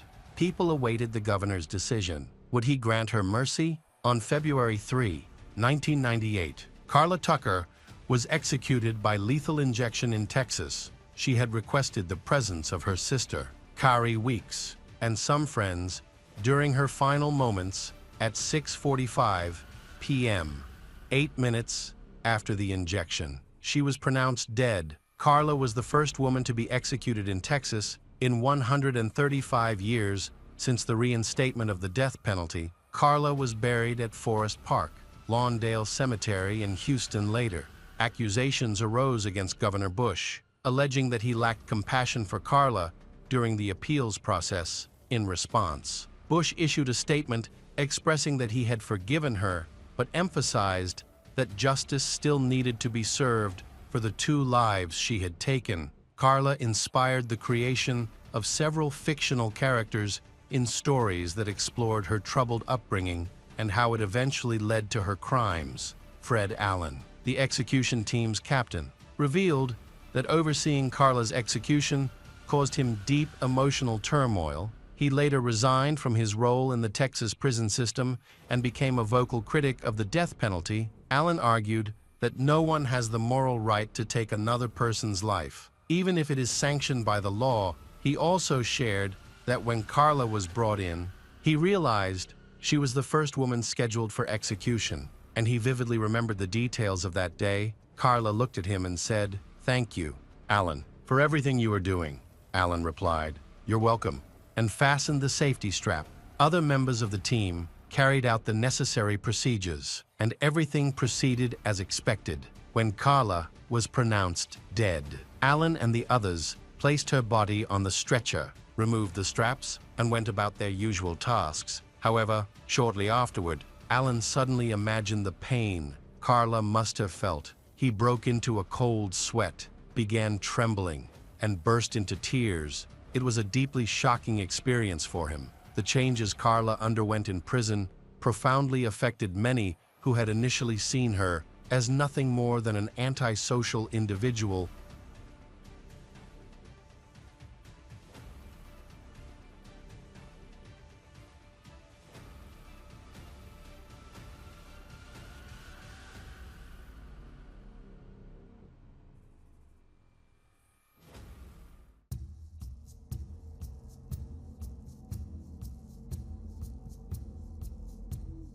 Hi everyone, thanks for returning. Let's unravel another horrible case. The case of Jeffrey Dahmer. Jeffrey Dahmer was born on May 21, 1960, in Milwaukee, Wisconsin, United States. His father, chemist Lionel Herbert Dahmer, and his mother, Joyce Annette Dahmer, faced various challenges. Joyce struggled with depression and possibly other mental health issues, which required her to take large amounts of medication, even during her pregnancy. Despite these difficulties, their first child, Jeffrey, was born healthy and displayed a cheerful and curious personality in his early years. However, when he was about 5 years old, he developed a double inguinal hernia and required surgery. Initially, Jeffrey was described as an active and cheerful child, but after the surgery, his parents observed a change in his demeanor. He seemed more withdrawn and showed signs of depression. One day, Jeffrey witnessed his father taking an animal carcass from under the house and placing it on a tray. The sight caught Jeffrey's attention, and he became curious. Without hesitation, he began playing with it. His father, Lionel, whose job and academic career required him to move several times, eventually earned a doctorate in chemistry. This achievement led Jeffrey's family to settle in Bath, Ohio, where they found a large plot of land surrounded by trees. After moving to Ohio, Jeffrey began to avoid social interaction, preferring solitude, however. He cherished the time he spent with his father, participating in various activities together, such as fishing. Jeffrey enjoyed watching his father prepare fish and was curious about what was inside them. Lionel noticed this passion in his son and suggested that he learn taxidermy. Although Jeffrey did not experience physical abuse at home, he grew up in a tense atmosphere. His parents, Lionel and Joyce, argued frequently. Lionel often criticized Joyce for not taking good care of their son, while Joyce expressed frustration with Lionel's long hours at work and school, feeling that he was neglecting the family. Over time, they realized that Jeffrey was quite withdrawn and had difficulty connecting with others. When Jeffrey was 7, he got his first pet, a dog. This brought him immense joy, and he took great care of the dog, even bringing it along when he explored the area for animal carcasses. At the same time, Joyce became pregnant with their second child. To help Jeffrey feel included, his parents allowed him to choose a name for his younger brother, which he decided would be David. Jeffrey attended primary school in Bath, where his father made efforts to encourage him to socialize with other children. Although these efforts were largely unsuccessful, on weekends, Lionel spent time with Jeffrey, tending to the garden and bees together, and attending local fairs. Their relationship was strong, and Jeffrey even wrote poems for his father during this time. His mother, Joyce, was hospitalized for depression and anxiety, which was a difficult period for the family. When Jeffrey entered secondary school, he continued to enjoy dissecting animals and began to explore his abuse. During this time, he kissed a boy from the neighborhood, which led him to realize that he was attracted to boys. Although he struggled to accept this part of himself, Jeffrey faced increasing anxiety due to his father Lionel's homophobic views. Throughout high school, he endured bullying. To cope with the challenges around him, he turned to alcohol. This dependence on alcohol led him to come to school drunk and even drink during class. As a result, he was often reprimanded and disciplined. His behavior varied greatly. Sometimes he was the center of attention, while at other times he was very shy in school. Jeffrey often engaged in behavior that was considered humorous or eccentric. He acted as the class clown, frequently imitating epileptic seizures and making sheep noises during class. As he grew older, he even began drawing chalk sketches of human bodies on the classroom floor. Around the age of 14 or 15, Jeffrey began to experience disturbing obsessive thoughts related to sex. This struggle intensified over time, leading him to develop various fantasies. However, unlike typical teenage fantasies, Jeffrey's were more disturbing. Jeffrey found his senior year of high school particularly challenging. Because his parents decided to get a divorce, Lionel moved away and took refuge in a hotel, while Jeffrey's mother also decided to leave home, taking her youngest son, David, with her and leaving Jeffrey alone. Just a few weeks after graduating, he began to explore his fantasies more freely. Jeffrey's fantasies began to take shape in a disturbing way. He often thought about a young man he had met while playing sports on his way home. This man frequently jogged in the evenings, shirtless, and Jeffrey found himself drawn to him. Jeffrey then imagined a scenario where he would hide in the bushes, and when the man passed by, Jeffrey would attack him and take him home. However, on the day, Jeffrey decided to make this fantasy a reality. The young man did not show up for his usual jog. Another fantasy that Jeffrey cherished was picking up a hitchhiker and taking him home. In this scenario, they would share an intimate moment and eventually live together in harmony. This fantasy became a reality in 1978 when Jeffrey was driving down the road and spotted a young hitchhiker who fit his ideal type. Jeffrey stopped and offered the young man a ride in his car. The young man, eager to go to the summer music festival, accepted Jeffrey's invitation to have a beer at his house first. His name was Stephen Hicks, and he had just turned 18. They returned to Jeffrey's house together after drinking a few beers. Stephen asked Jeffrey to fulfill his promise to take him to the festival. Jeffrey hesitated, and an argument ensued. Eventually, Stephen decided to leave, which escalated the situation in a fit of rage. Jeffrey hit Stephen with a dumbbell, causing him to fall to the floor, unconscious. In a panic, Jeffrey strangled Stephen until he stopped breathing. Jeffrey then processed Stephen's body, placing it in 5 black trash bags. He loaded the bags into his car and drove off to find a place to dispose of them. Jeffrey began to drive erratically and out of his lane. The patrolman saw Jeffrey and asked him why he was driving like that. Jeffrey confided in the officer about his struggles with insomnia and his parents' recent divorce. Expressing feelings of hopelessness about his life, he remained polite and calm throughout the conversation.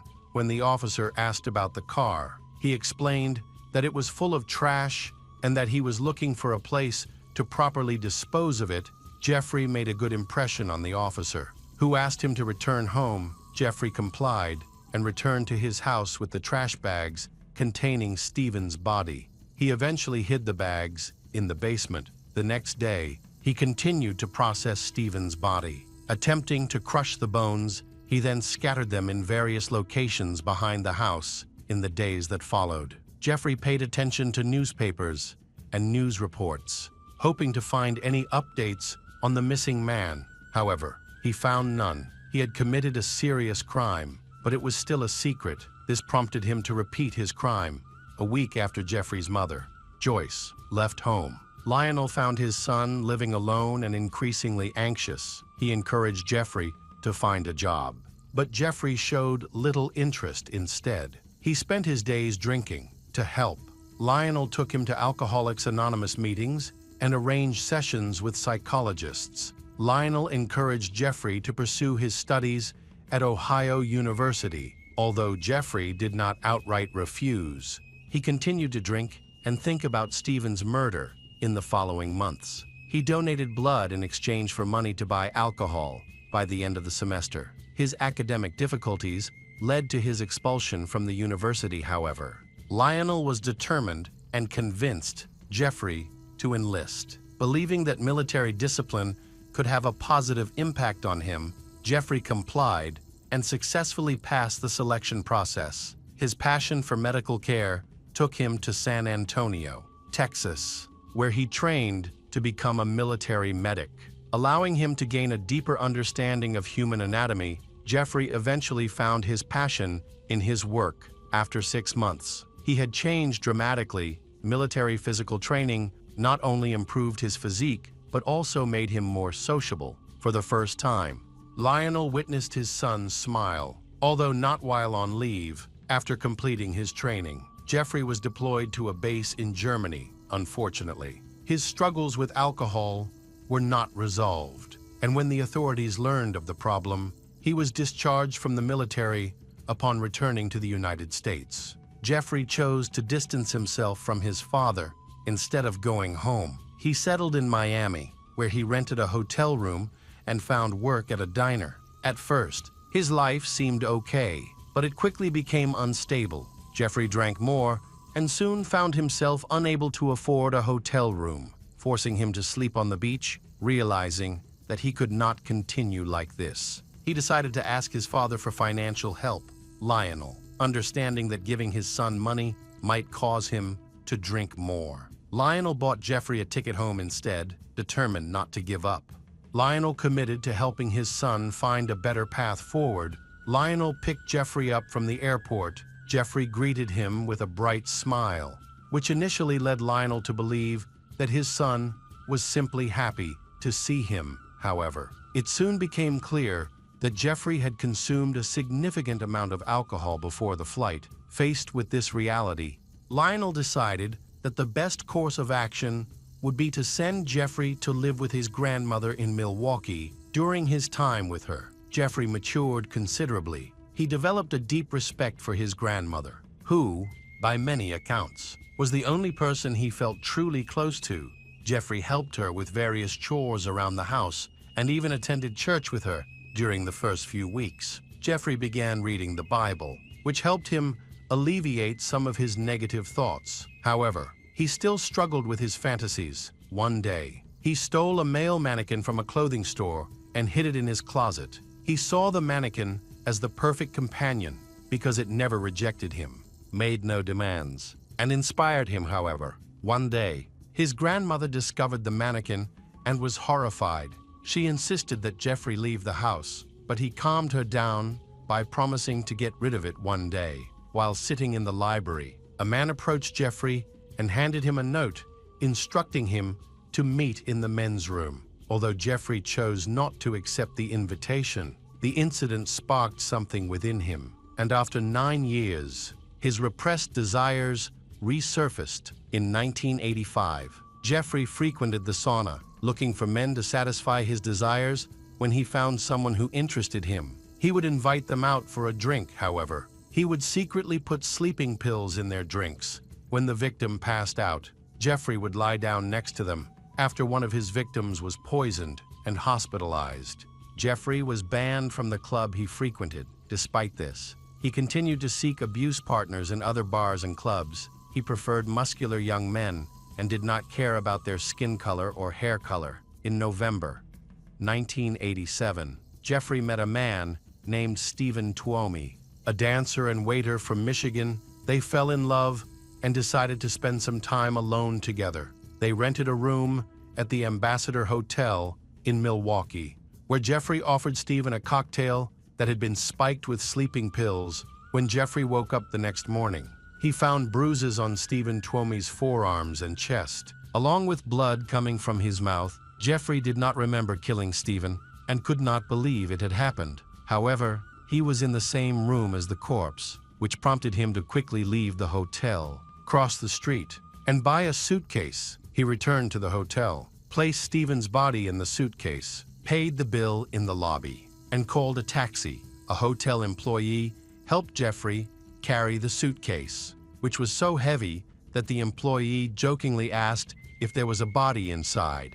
Jeffrey replied, "Yes," and they both laughed. Unaware that the employee was helping to dispose of a body, Jeffrey then went to his grandmother's house with the suitcase and secretly took it to the basement. He began to process Stephen Tuomi's body. He placed it in trash bags and then moved the bags containing the body into the trash. Several months later, Stephen Tuomi's relatives filed a missing persons report after he was last seen the night he met Jeffrey while working as a waiter. Although police initially believed that Stephen had simply left, his family did not accept this explanation. They had been unable to contact him, and his belongings were still in his house. However, the investigation stalled, and there was no explanation for Stephen Tuomi's disappearance. After not being held accountable for his actions, Jeffrey increasingly embraced his dark desires and became a serial killer. Over the next 5 years, he committed multiple murders on his free nights and weekends. After 3 months of searching for new victims,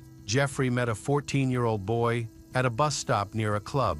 Jeffrey approached the boy and offered to pay him $50 to sleep with him, and unfortunately, the boy accepted the offer. They took the bus to Jeffrey's grandmother's house, where she was sleeping.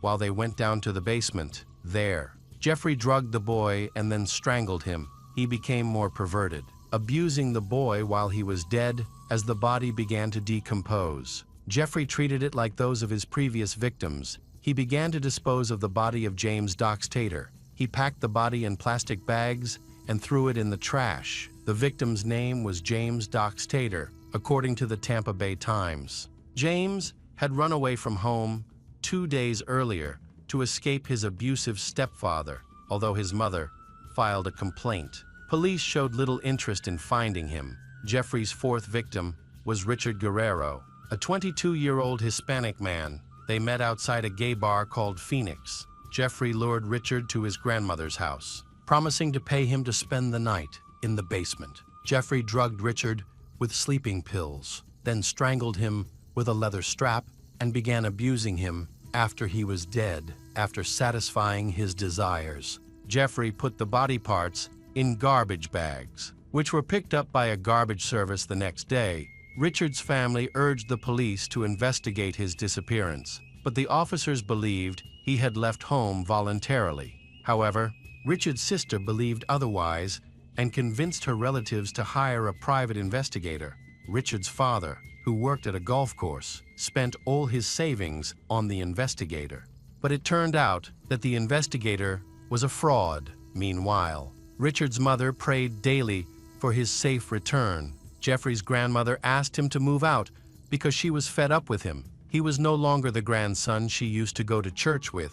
His drinking, his habit of bringing young men to her house late at night, and the stench from the basement and garage were too much for her to bear. As a result, Jeffrey had to find a new place to live. He rented a small apartment, where he stayed for a while as he prepared for his next victim. Jeffrey then found his fifth potential victim, a 13-year-old boy who came to his apartment. They met on the street, where Jeffrey offered to pay the boy in exchange for allowing him to take pictures. However, when Jeffrey tried to touch the boy got scared and ran away. The 13-year-old then informed his parents about the incident, and they reported it to the police. As a result, Jeffrey was arrested and charged with harassment. He received a 1-year sentence at the Milwaukee Correctional Center. Although he was allowed to leave during the day to go to work, he was required to return to the facility at night, just days before his sentence began. Jeffrey met his sixth victim, a 24-year-old man named Anthony Sears. On March 25, 1989, Jeffrey and Anthony met at a bar, and when the bar closed, they decided to spend the night together. They could not go to Anthony's house because his girlfriend was there. Jeffrey asked a friend to drive them to his grandmother's house when they arrived. He took Anthony to the basement and committed his usual act. However, this time was different. After disposing of the body, he put it in several different garbage bags. Some of Anthony's remains he threw in the trash, while others he kept in his locker at work. During Jeffrey's trial, his lawyer successfully reduced his sentence to just 10 months in a rehabilitation center. Jeffrey's father wrote to the judge, asking that Jeffrey be allowed to attend an alcohol treatment program while incarcerated. However, the judge received the letter too late, and Jeffrey was released without undergoing any rehabilitation. After his release, Jeffrey upgraded the security in his apartment by installing cameras and an alarm system. On June 24, 1990, Jeffrey went on a killing spree while at one of his favorite bars. He noticed a man named Raymond Smith. Jeffrey drugged Raymond and abused him before killing him. Just a month after killing Raymond, Jeffrey targeted another victim, 27-year-old Edward Smith. Edward was lured in with an offer of $100 to have his picture taken. With Jeffrey pretending to be a photographer, Edward was last seen alive talking to Jeffrey at a club. In September 1990, Jeffrey murdered his eighth victim, 22-year-old Ernest Miller. Ernest was attractive and healthy, and he worked as a dancer. He agreed to pose for photos in Jeffrey's apartment for $50, which put him in a dangerous situation. Jeffrey followed his usual pattern, plied Ernest with a mixture of alcohol and strong drugs. And this time, however, Ernest woke up before Jeffrey could strangle him. Resulting in a struggle, Jeffrey attacked Ernest with a knife. After killing him, Jeffrey disposed of the body as he had done with his other victims. But this time, he took a more disturbing step. Not only did he handling of the body, he also put it in the freezer for later use. The foul smell emanating from Jeffrey's apartment caused complaints from neighbors. To explain the smell, Jeffrey claimed that his meat refrigerator had broken down. To solve the problem, he bought a large plastic barrel and filled it with acid to destroy the body parts. Although he was able to remove some of the evidence, the smell remained. It seemed that Jeffrey did not care about the complaints from the neighbors. On September 24, 1990, Jeffrey continued his killing spree, targeting David Thomas, a 22-year-old man whom he had met at the Grand Avenue Mall. Jeffrey convinced David to return to his apartment for a few drinks, offering additional money if he posed for a photo. After giving David a drink laced with sedatives, Jeffrey found himself not attracted to him, but was afraid David would be angry when he found out he was drugged. As a result, Jeffrey strangled him. He took photos of handling of the body disposal and kept those photos for unknown reasons. Jeffrey stopped killing for 4 months. He met his next victim in February 1991. This victim, his 10th, was 17-year-old Curtis Straughter. Curtis had just lost his job as a nurse and was looking forward to becoming a model and attending college. They met at a bus stop, tragically. This was not the end of Jeffrey's list of victims.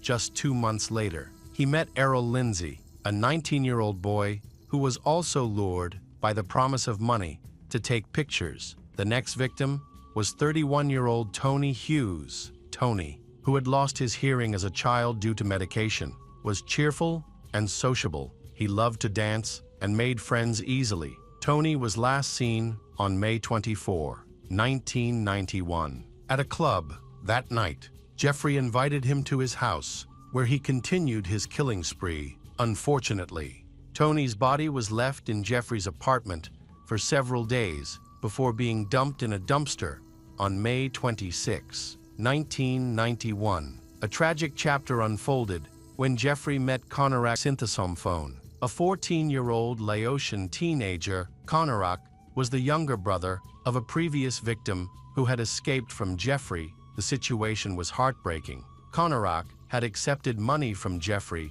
to help his family, who was struggling financially and faced challenges due to their limited English skills. Conorak had been drugged by Jeffrey. After ensuring that Conorak was unconscious, Jeffrey left to buy alcohol, planning to strangle him upon his return. However, Conorak regained consciousness and escaped from the apartment. He wandered the streets until he encountered 2 girls, who were the nieces of Jeffrey Dahmer's next-door neighbor. The girls saw Conorak, who was injured, and they called 911 for help. The police, along with paramedics, rushed to the scene. When they arrived, they found Conorak lying in the middle of the road. They picked him up and placed him in a nearby building. When they began asking him questions, Jeffrey turned around, claiming that Conorak was his boyfriend, with whom he had just had a fight, and that he had been drinking heavily. The police accepted Jeffrey's explanation. The 2 girls begged the police to check Jeffrey's identification, but they refused. They urged the officers to listen to them. Pointing out the bruises and cuts on Conorak's body, the girls insisted that they knew the boy and that he was definitely a minor. The officers rudely told the girls to be quiet and even threatened to arrest them for trying to help Conorak. Had the officers checked Jeffrey's identification, they would have discovered that he was on mandatory parole for a previous conviction for molesting Conorak's brother. Instead, both officers assisted Jeffrey in taking Conorak back to his apartment, and one officer even placed him on the sofa. Once inside the apartment, the officers detected a foul odor, which Jeffrey explained was from a broken refrigerator filled with rotting meat that he had not disposed of. Surprisingly, the officers did not find anything suspicious. Jeffrey even showed them pictures of Conorak that he had taken earlier. Another alarming detail that the police overlooked was the body of Tony Hughes in the bedroom. The police left the scene, but the 2 girls called them back to check if they needed to identify themselves as witnesses. Unfortunately, the police dismissed their concerns, claiming it was just a disagreement between 2 adult partners. When Jeffrey was left alone with Conorak, he decided to inject hydrochloric acid into the boy's head. He did this to create a zombie. He had always dreamed of having a companion who would obey his every command without question. These experiments ultimately led to Conorak's death. Jeffrey then handling of the body. Conorak's, the next victim added to Jeffrey's list, was 20-year-old Matt Turner, whom he met at a bus stop. Matt accepted Jeffrey's offer to travel to Milwaukee for a professional photo shoot at his apartment. Jeffrey drugged, strangled, and handling of the body Matt's. On July 5, 23-year-old Jeremiah Weinberger became Jeffrey's victim. They met at a bar in Chicago, and Jeremiah went to Jeffrey's apartment with the promise of spending the weekend with him. Jeffrey then drugged Jeremiah and injected boiling water into his skull twice, causing him to fall into a coma and die 2 days later. Oliver Lacey, a 23-year-old athlete, accepted an offer for a photo shoot for money and accompanied Jeffrey to his apartment there. Lacey and Jeffrey engage in intimate activities. Just 4 days later, on July 19, Jeffrey lured 25-year-old Joseph Bradehoff to his apartment.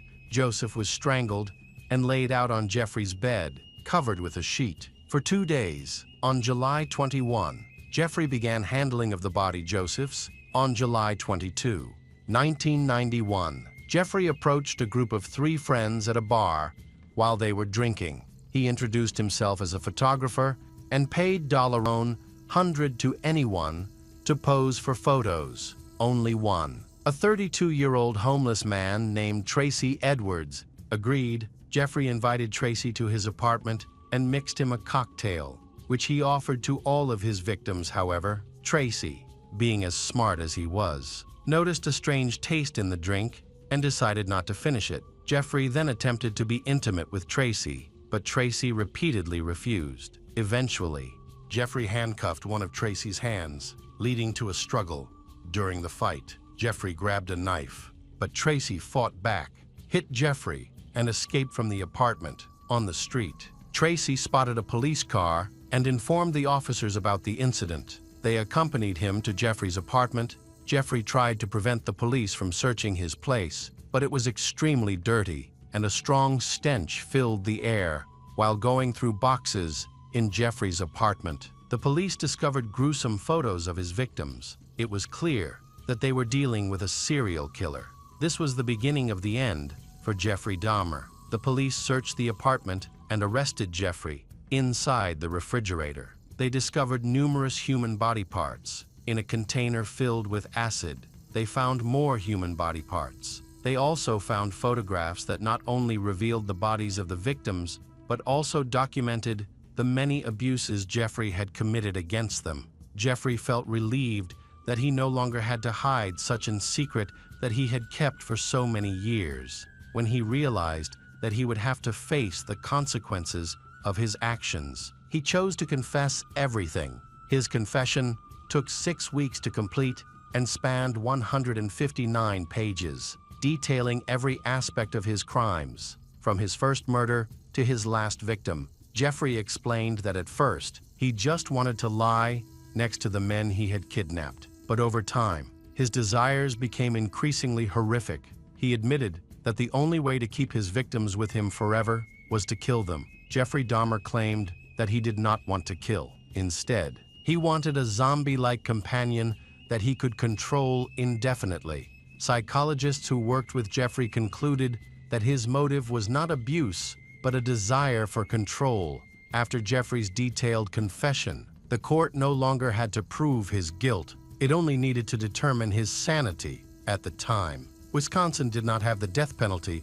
If he were found insane, he would have been committed to a mental hospital indefinitely. Although there was a possibility that he could be released in the future, the trial began on January 30, 1992, due to the serious nature of the case. Many security measures were taken in the courtroom, including the installation of bulletproof glass throughout the 2-week trial. Jeffrey sat silently, listening to arguments from both the prosecution and the defense. Jeffrey's defense strategy was simple. They did not try to argue that he was not guilty of murder. Instead, the defense sought to have him hospitalized for treatment. They argued that he needed psychological and psychiatric help, asserting that normal people do not commit such heinous acts. The prosecution, in contrast, argued that, under Wisconsin law, a person who remembers his actions and understands what they have done should be considered sane. A few days later, a verdict was reached. Jeffrey Dahmer was sentenced to 15 consecutive life sentences, plus an additional life sentence for a 1978 murder, bringing the total to 16 life sentences. Jeffrey expressed deep remorse for the pain he had caused the families of his victims and acknowledged their anger toward him. He was then sent to a maximum security prison in Wisconsin. During his time in prison, Jeffrey rediscovered his faith in God. Recalling the times he had gone to church with his grandmother, he asked a local priest to baptize him, and the priest agreed. On July 3, 1994, a fellow inmate, Osvaldo Durruti, attacked Jeffrey, who was hospitalized but survived then. In November of that year, another inmate, Christopher Scarver, who was also serving a life sentence, attacked him. Christopher had been diagnosed with paranoid schizophrenia. Christopher disliked Jeffrey, who described himself as religious, a characterization that Christopher found insincere. In November, Christopher, Jeffrey, and another inmate, Jesse Anderson, who was serving time for murdering his wife, cleaned the inmate gym. They were also required to clean the locker room and restrooms used after gym class when they were left unsupervised. Christopher seized the opportunity to carry out his dangerous plan to attack both Jeffrey and Jesse. First, he followed Jeffrey into the locker room. Where Jeffrey was cleaning, he took a steel bar from the weight room and struck Jeffrey in the head several times. He then attacked Jesse in the same manner. Afterward, he left the gym and called security. Both Jeffrey and Jesse were taken to the hospital, but Jeffrey died en route. His death was confirmed upon arrival at the hospital. Jesse remained in a coma for 2 days before being taken off life support. In accordance with Jeffrey's wishes, his body was cremated, and his ashes were divided among his parents. When details of Jeffrey's crimes became public, protests erupted, focused on the fact that 2 police officers who handed over a boy named Konarak Synthesomphone to Jeffrey were not prosecuted. The 2 police officers did not check the identity of the boy or Jeffrey and did not search Jeffrey's apartment. After the trial, the 2 police officers involved were suspended from duty. They later appealed the dismissal, and the judge ruled in their favor, and awarding each $55 in compensation after being reinstated. Both officers resumed their careers. Additionally, after the investigation was completed, the building where Jeffrey Dahmer lived was demolished in the hope of helping people forget the horrific events that occurred there.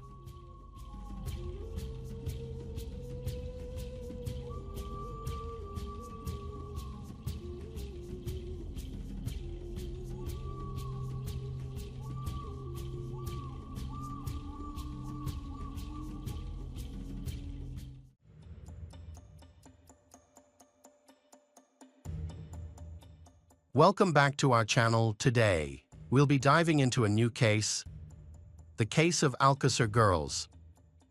This story takes us to a small town called Alcácer, located in Valencia, Spain, with a population of only about 7 people. In the 1990s, it became the center of a horrific case involving 3 high school girls. On November 13, 1992, 4 friends, Antonia Rodriguez, Desiree Hernandez, Miriam Garcia, and another girl made plans to meet after school. Their day started like any other.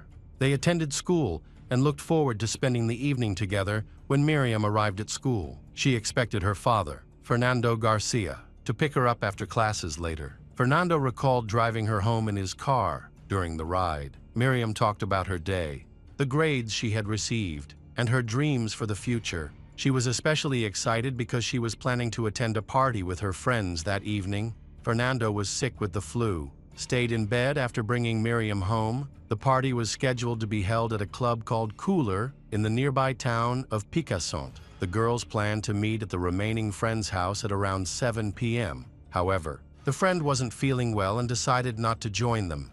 The other 3 girls were determined to go ahead with their plans. By the time they were ready to leave, it was too late to rely on public transportation, so they couldn't find a bus to take them to the club. Miriam decided to call her father for help, but he was asleep instead. Her mother answered the phone. Miriam persistently asked her mother to have her father drive them to the neighboring town, but her mother refused. She believed it was a bad idea and potentially unsafe, and she also wanted her husband to rest. Miriam's mother insisted that the girls return home because it was already late. Miriam, however, asked if she could stay overnight at a friend's house, suspecting this was just an excuse. Her mother firmly insisted that Miriam come home. Reluctantly, Miriam agreed and promised to be back by curfew. Despite this, the girls were determined not to give up on their plans. They decided to find their own way to the club. At 8 p.m., the three friends began walking toward the club. For these young teenagers, this felt like an important night. It was their first time attending such a party. They had all promised their parents they would return on time. As the night went on, keeping that promise turned out to be much harder than they expected. Miriam was about 30 minutes late returning home, and her mother grew increasingly worried. Panic set in. However, in the early 1990s, the girls did not have cell phones, making contact with them impossible. The uncertainty was overwhelming for the parents.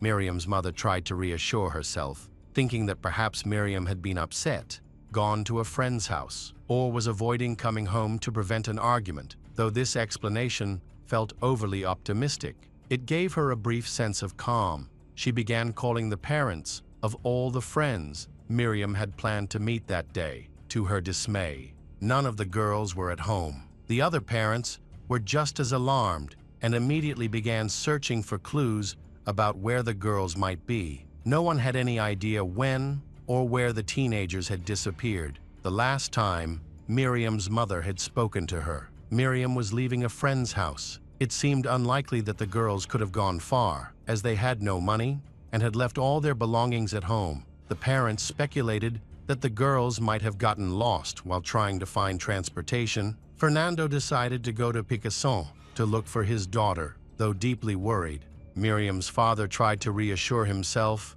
believing that his daughter had always been a quiet, responsible girl who avoided trouble and bad influences. He hoped to find her near the club and bring her and her friends back home. Unfortunately, when he arrived, there was no sign of the missing girls. Witnesses at the club could not recall seeing anyone matching their descriptions. Fernando relayed this information to her mother, and the family quickly decided to contact the police. However, the police showed little urgency. They assumed the girls had simply stayed out late at the party, wandered into another club, had too much to drink, or spent the night with friends, and would likely return home soon. The authorities informed that they had to wait at least 24 hours before officially filing a missing persons report. The officers suggested that the teenagers might have a habit of sneaking out, but the parents firmly denied this. All the missing girls were between 14 and 15 years old.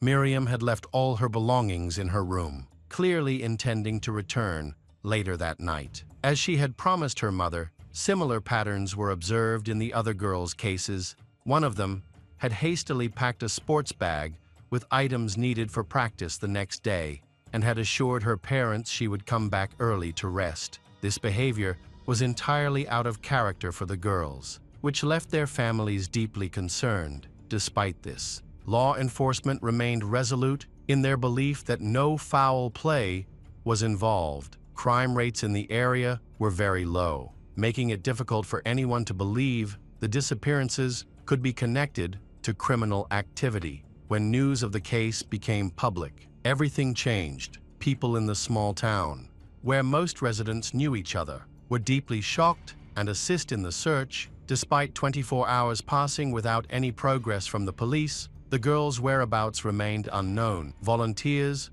formed groups to look for the girls and distributed leaflets with their descriptions. Throughout the town, Miriam's family was especially proactive.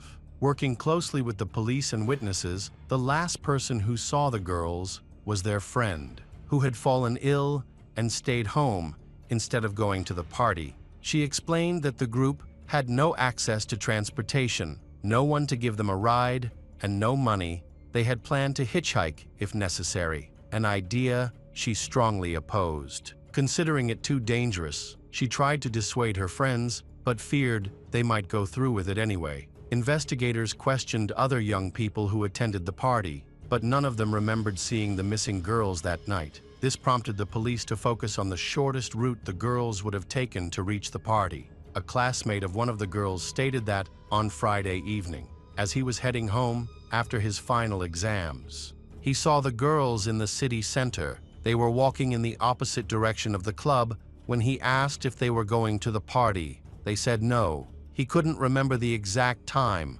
but guessed they were likely heading to their friend's house. Another witness. An older acquaintance reported seeing the girls a few blocks from their friend's house. He was driving through the area with his girlfriend when he noticed them, although he didn't know the girls well. He offered them a ride. Antonia, Miriam, and Desiree told him they were heading to the nightclub Cooler. Then his car broke down.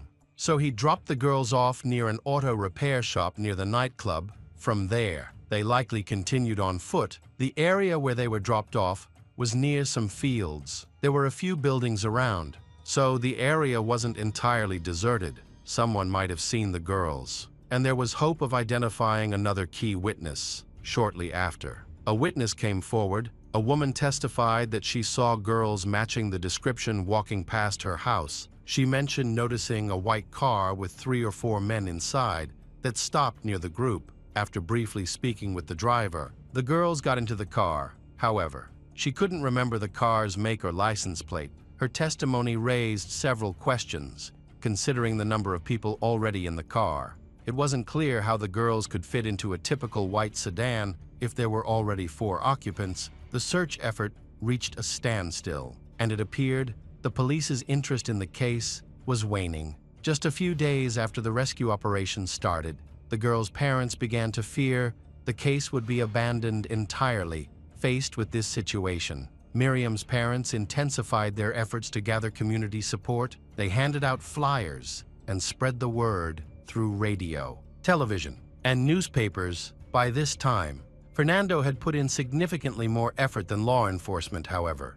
His dedication sparked mixed reactions. Some accused him of seeking attention or fame amidst the turmoil of his daughter's disappearance. Despite this, he successfully brought national attention to the case and pressured the police to take more decisive action. A month and a half had passed since the girls disappeared, and for the 3 families from Alcácer, New Year's Eve was approaching, a holiday they would have to endure without their daughters. There had been no updates about the girls, and it seemed as though the police had completely stopped the investigation. The parents were trapped in an unimaginable state of anguish and uncertainty. On January 27, about 40 kilometers from where the girls lived, 2 beekeepers went to check on their hives in a remote, rugged area near La Romana. The location was difficult to reach unless someone was already familiar with it. While there, they noticed something unusual, a faint glimmer of light coming from the underbrush. As they approached, they found a patch of disturbed soil with something protruding from it. Upon closer inspection, they realized it was a hand emerging from the loose earth. The hand wore a wristwatch, which had reflected the sunlight and caught their attention. The police were immediately notified of the discovery. Later that day, during an excavation at the site, the bodies of the missing schoolgirls were discovered. All 3 were buried together in a shallow grave, bound with ropes, wrapped in a carpet, and covered with dirt. Shortly afterward, an investigation team was assembled, but its members were inexperienced and unfamiliar with handling such cases. This lack of expertise led to several critical mistakes. The burial site was neither photographed nor properly examined, and it wasn't secured until hours after the police arrived. As a result, crucial evidence may have been trampled,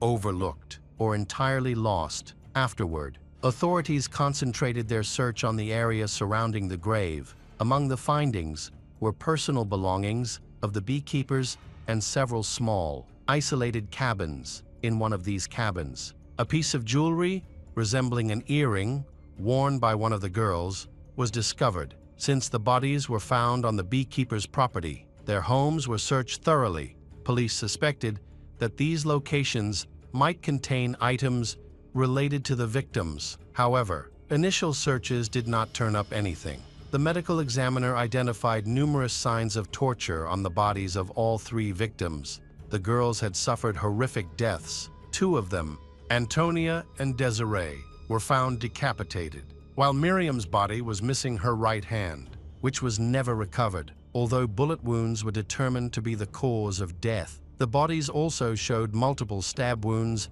and evidence of severe beatings. Some of the victims had teeth knocked out. It was clear they had been held captive for an extended period. Bound, subjected to starvation and dehydration, each girl endured brutal abuse and torture over several days, with some abuse continuing even after death. At the burial site, numerous DNA traces were discovered on the carpet, but the forensic technology of the early 1990s was too limited to fully analyze the evidence in and around the grave. Investigators found various unrelated items, fragments of clothing, rope, hairs, bone fragments, scraps of paper, and other debris at the time of the discovery. Fernando was in London, working to raise international awareness about the girl's disappearance. He had planned a press conference the following day to continue the search for the missing schoolgirls. Despite everything,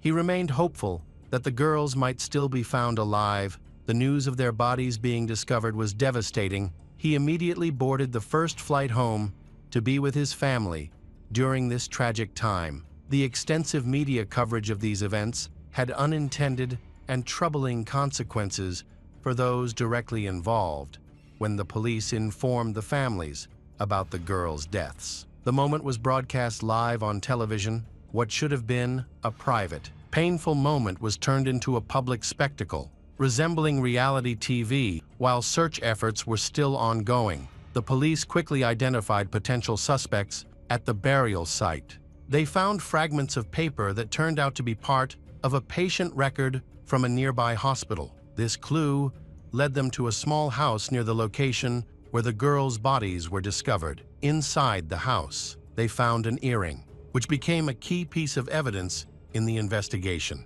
The suspect was Antonio, who had access to the house and a prior criminal record. However, the authorities could not apprehend Antonio, as he had disappeared, seemingly fleeing, which added to suspicions about his involvement.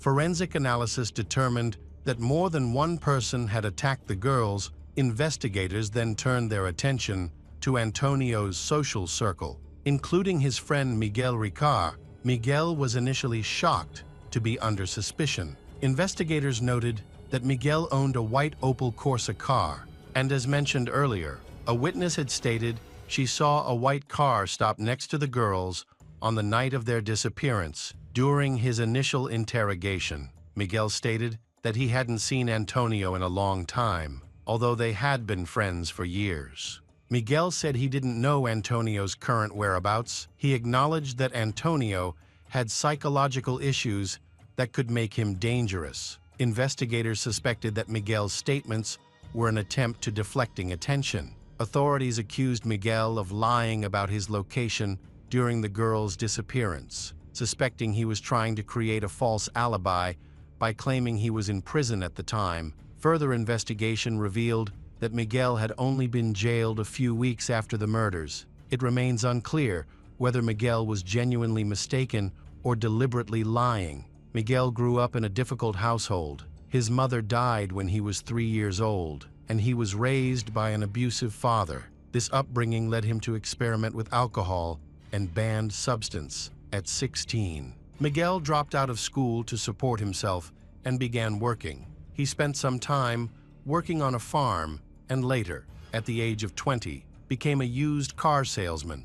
He lived with a girlfriend for several years, and when she became pregnant with their daughter, Miguel joined the Spanish army. After leaving the army, he returned home. At this time, he exhibited domestic violence, which put a strain on his relationship with his girlfriend. They eventually separated, and Miguel moved in with his close friend Antonio. Miguel and Antonio began committing crimes such as theft and stealing cars, which attracted police attention. Although Miguel had no history of violent behavior, Antonio's troubled past raised suspicions. Antonio was born in 1966 in Brazil to a large family that later moved to Spain from a young age. He exhibited a volatile and aggressive temperament, often causing trouble in school and instigating fights. His behavior worsened during his teenage years, as he frequently skipped school and was rumored to carry a weapon.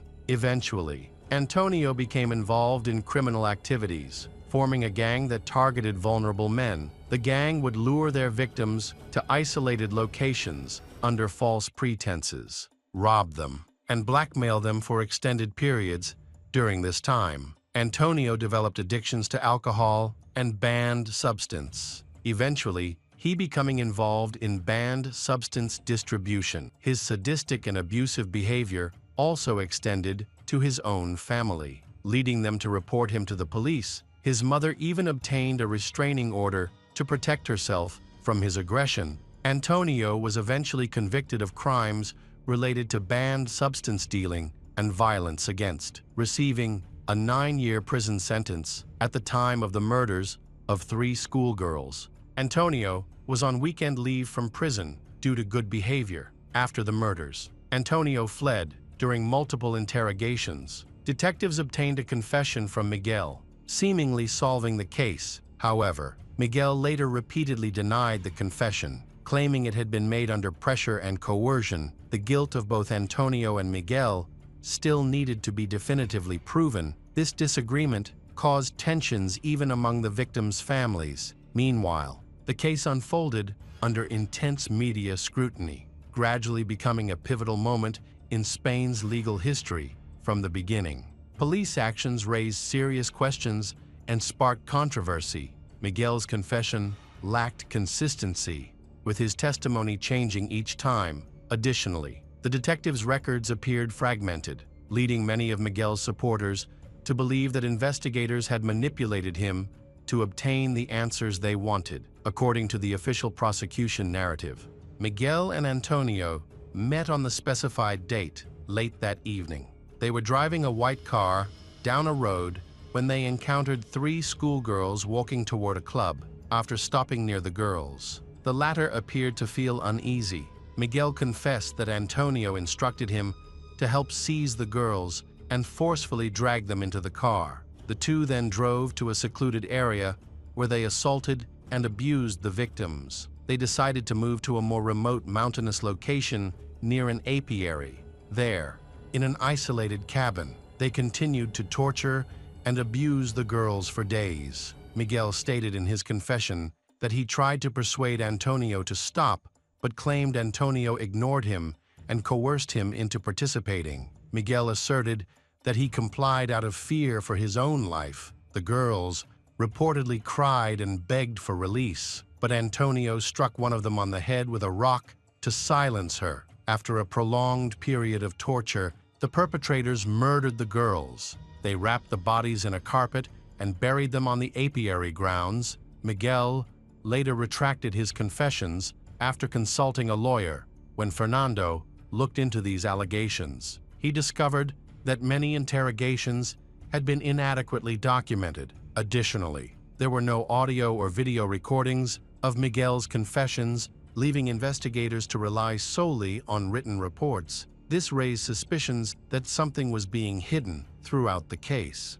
Miguel faced significant challenges, including going through 7 different defense attorneys, which caused major delays as the investigation and his detention lasted 4 years. Shortly before the trial, a new lawyer joined the case and had to review over 800 documents, including confessions and expert reports. During this time, advancements in forensic science enabled more detailed DNA analysis. Investigators had collected numerous samples of bodily fluids, hair, and blood during the investigation. However, they could not be fully analyzed with the forensic techniques available in the early 1990s. Now, updated methods made such investigation possible. Just 1 day before the trial, Fernando requested a delay to conduct additional analysis of this evidence. He contacted an independent forensic expert with experience in criminal cases. He quit his job and devoted his life entirely to the investigation, which took a heavy toll on his personal life. His marriage suffered greatly, and his wife later admitted that the tragedy had reduced their relationship to a mere shadow of what it once was. The tragedy also severely impacted Fernando's wife, whose health declined over the years. She battled cancer and ultimately refused a liver transplant. saying it should go to someone who truly wanted to live. By the time the trial began, she had passed away. The case of Alcácer girls undoubtedly became the most high-profile case in Spain's history. A heated confrontation unfolded as the prosecution's version of events was riddled with gaps and inconsistencies. Independent experts were unable to find any evidence linking Antonio or Miguel to the murders of the three schoolgirls. Their only connection to the case appeared to be a cabin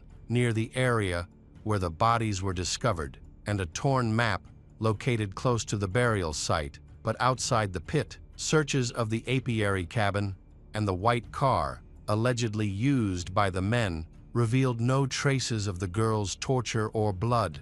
Considering Miguel's confession, it seemed highly improbable that no physical evidence of the crimes could be found in the house or vehicle. Despite such doubts, the prosecution remained determined to secure a conviction. Meanwhile, Fernando launched his own investigation and unearthed evidence suggesting the involvement of high-ranking officials. Driven by the painful loss of his daughter, he tirelessly sought the truth, openly criticizing the entire investigative process and sparking widespread public debate.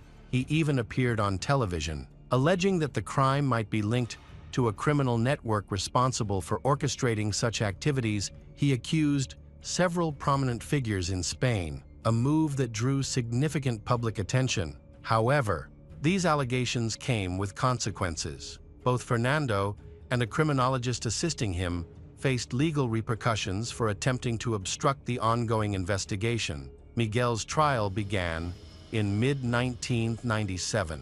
By that time, he had already spent 4 years behind bars. He was expected to receive a severe sentence for the crimes he was accused of, despite the lack of concrete evidence. Miguel was convicted of kidnapping, abuse, and murdering the 3 victims, and sentenced to 170 years in prison. In 2010, Miguel appealed to the European Court, which ruled in his favor. Stating that the sentence constituted cruel punishment, the European Commission argued that indefinite prison terms could make inmates increasingly uncontrollable and violent toward other prisoners and staff. Miguel was later released in 2013, following a ruling by the Court of Justice of the European Union. As for Antonio, his whereabouts remain unknown. It was suspected that he had attempted to flee the country, although briefly detained in Ireland for traveling without a ticket. He disappeared shortly afterward. Some speculated that he allegedly jumped into the sea off the coast of Ireland to end life. Many believe he successfully escaped abroad,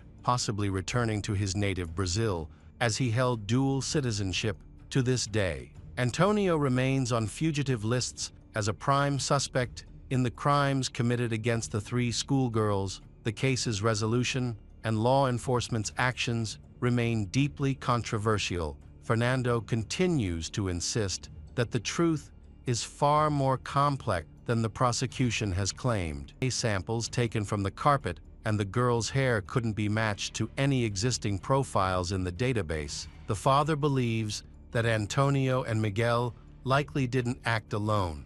More people were likely involved in the crime. However, this truth may now never be revealed. Antonio, who could have helped uncover what really happened, was never found. A statue of the 3 girls was erected in the nearest cemetery where their bodies were buried. Just as in life, the girls remained together even after death.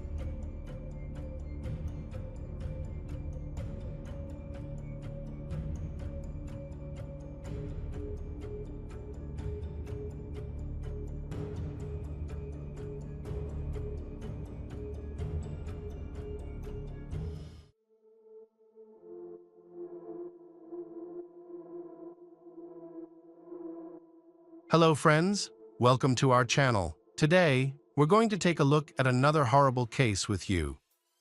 The case of Sherry Daly. Sherry Daly grew up in Ventura, California, in a loving and supportive family, known for her friendly attitude and positive outlook. She quickly became one of the most popular girls in school. In her senior year, she began dating Michael Daly, who was admired by many. Their relationship developed quickly, and the couple even decided to get married after graduation. Despite their many positive qualities, Michael was outgoing and sociable, while Sherry was an introverted and reserved young woman who displayed a calm demeanor. In contrast to her boyfriend's lively personality, Michael's personality did not fit in with Sherry's family. However, despite their obvious differences, the couple found a harmonious balance in their relationship. Sherry became more outgoing in social situations, while Michael adopted a calmer approach. Initially, their relationship faced significant opposition from their families, but Sherry was determined to pursue it, and her parents eventually relented. Their doubts were dispelled. When Sherry and Michael introduced each other to their families, Michael gradually won over Sherry's relatives. And seeing Sherry's joy reassured her parents of his good intentions, he showed his charm and made a positive impression. Appearing both intelligent and trustworthy, Michael's serious demeanor charmed Sherry, and her family supported her choice. After graduating from high school, the young couple started their lives together, both working at a local grocery store. However, for Sherry, this was not her ultimate aspiration. She dreamed of saving enough money to open a daycare at home, a goal that aligned with her interest in children. The couple married in 1982 when Sherry was 21, and by the age of 24, she had welcomed 2 sons. Just a year apart, motherhood brought her joy, and her daily routine revolved around taking her sons to school and daycare.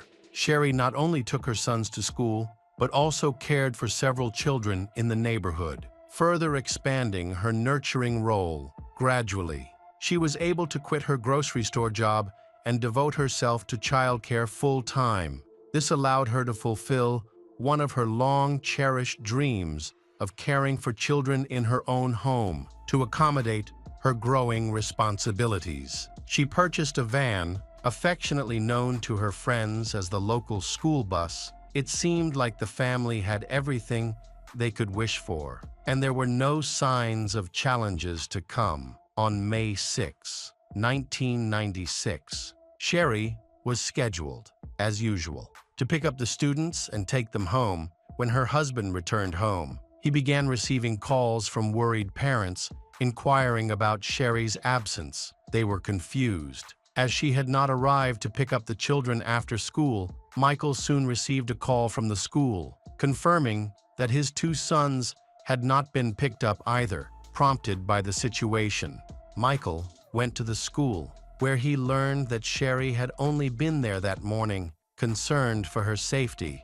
he suspected that she might have been in an accident or had encountered some kind of emergency. He began contacting local hospitals, but there were no reports of injuries matching her description. Feeling the urgency of the situation, he then contacted Sherry's parents, who lived about 120 kilometers away. They also had no idea where she was. Therefore, they decided to notify the police and report Sherry missing. The officers went to the couple's home to conduct a routine investigation and quickly realized that something was wrong. They decided to interview the neighbors, but no one had seen Sherry since she had dropped her children off at school that morning. Sherry usually went to the store around 10 a.m.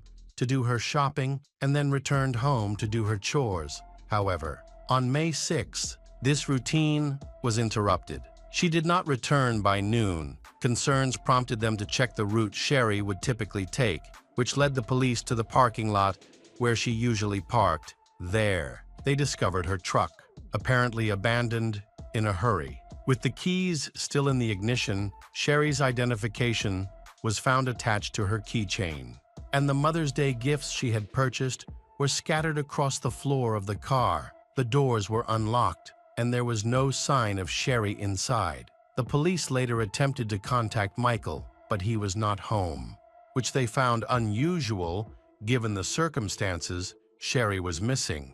Yet Michael did not seem anxious to hear from her. Furthermore, they learned that Michael had begun selling items that belonged to Sherry, suggesting that he was not expecting her to return. The police reviewed security footage from both the outdoor parking lot and inside the store. The recordings confirmed that Sherry had gone shopping that morning. Consistent with her usual routine, there was no indication that she was in distress. She was not followed around the store, and no suspicious individuals were seen in the footage. It was evident that something went wrong after she loaded her groceries into her truck. Unfortunately, security cameras did not capture any footage of the parking lot after she approached her car at 9:22 a.m. as the officers discussed the events in the parking lot. A passerby overheard their conversation and approached them. She reported that she had seen a turquoise sedan pull up near Sherry's car earlier that morning. A blonde woman, wearing a brown suit and sunglasses, exited the vehicle after a brief conversation with this woman. The witness saw Sherry being handcuffed and taken away in an unknown direction. The woman who arrested her did not appear to be a police officer, and the vehicle's appearance was unusual. It is difficult to determine the circumstances of her encounter with an apparent plainclothes officer. Police quickly became concerned, noting that it was unusual for police to operate in the city without a marked vehicle or uniform while making an arrest. The entire situation raised alarm bells. One officer, who happened to have attended high school with Sherry, stated that he knew both Sherry and her husband Michael well, and asserted that Sherry did not seem like the type of person who would be so serious as to be handcuffed and taken away, especially since the young couple had no prior legal issues. The witness provided a valuable clue. The police quickly searched the databases of all police stations, hoping to find relevant information regarding Sherry's case. However, they found no such records, indicating that this was not an arrest but a kidnapping. The police initially focused their attention on Michael, but then he provided a credible alibi at the time of the kidnapping. He was working at a grocery store, and several employees confirmed that he was on duty. In addition, security footage was reviewed to further verify his whereabouts. During the initial stages of the interrogation, Michael revealed that he had been in a long-term relationship with a woman named Diana. Surprisingly, he mentioned that he did not know her last name.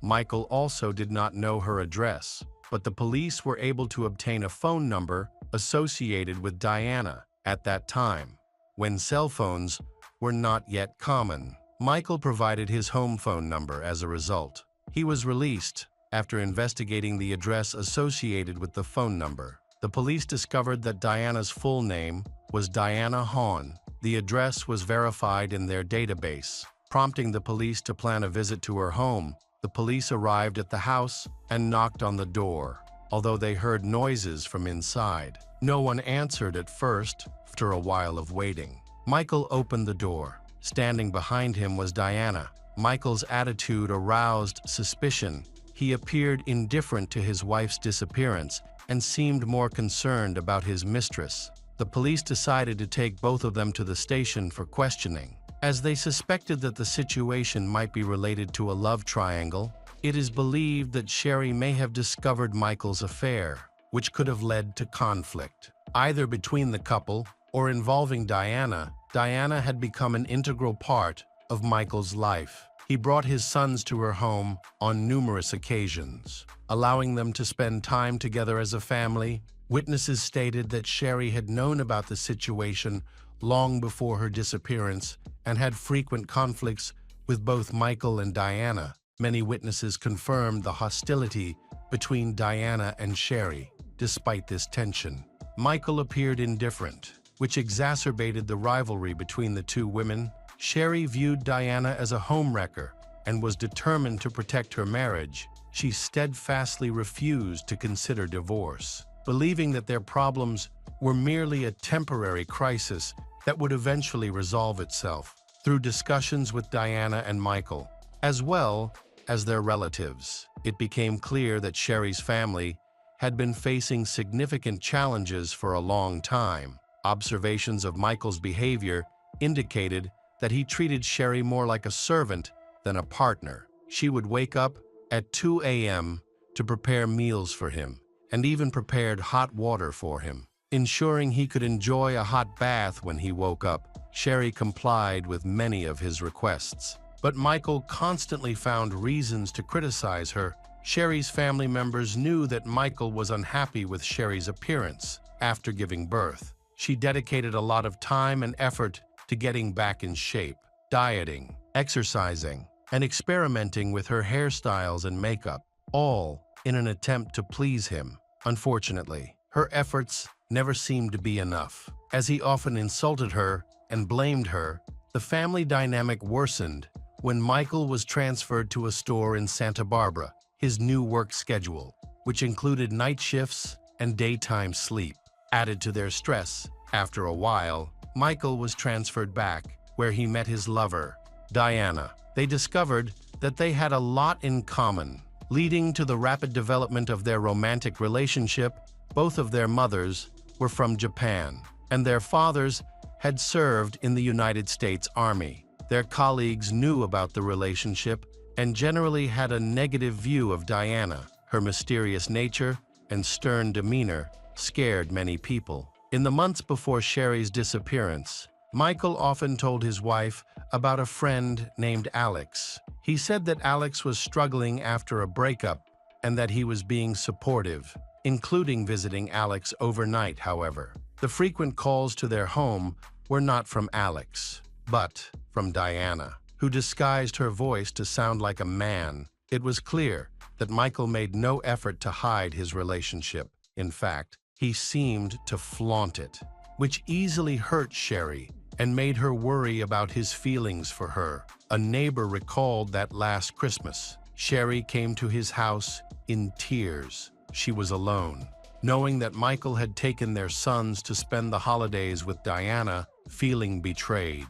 Sherry sought comfort from her neighbor. Despite her pain, she had not yet considered divorce. She still hoped to save their relationship and believed she could work things out. However, as her mother later recounted, Sherry had decided to leave Michael and take the children before she went missing. She had no intention of seeking child support, believing she could handle her challenges on her own. The interrogation of Michael and Diana ended with a crucial question. Where was Diana the day Sherry went missing? She claimed to have taken the day off work to go for a long bike ride outside the city. However, her alibi appeared to be weak, as there was no testimony or video evidence to corroborate her story. A call to the police station from a co-worker at Michael's grocery store raised further concerns. The co-worker noted that Diana was an hour late for her shift the day after Sherry went missing. During questioning,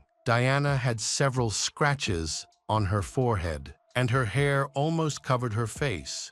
When asked to push her hair aside, it became clear that she was hiding several scratches, which she claimed were from a bicycle accident. However, these looked more like fingernail scratches than the usual injuries from a fall.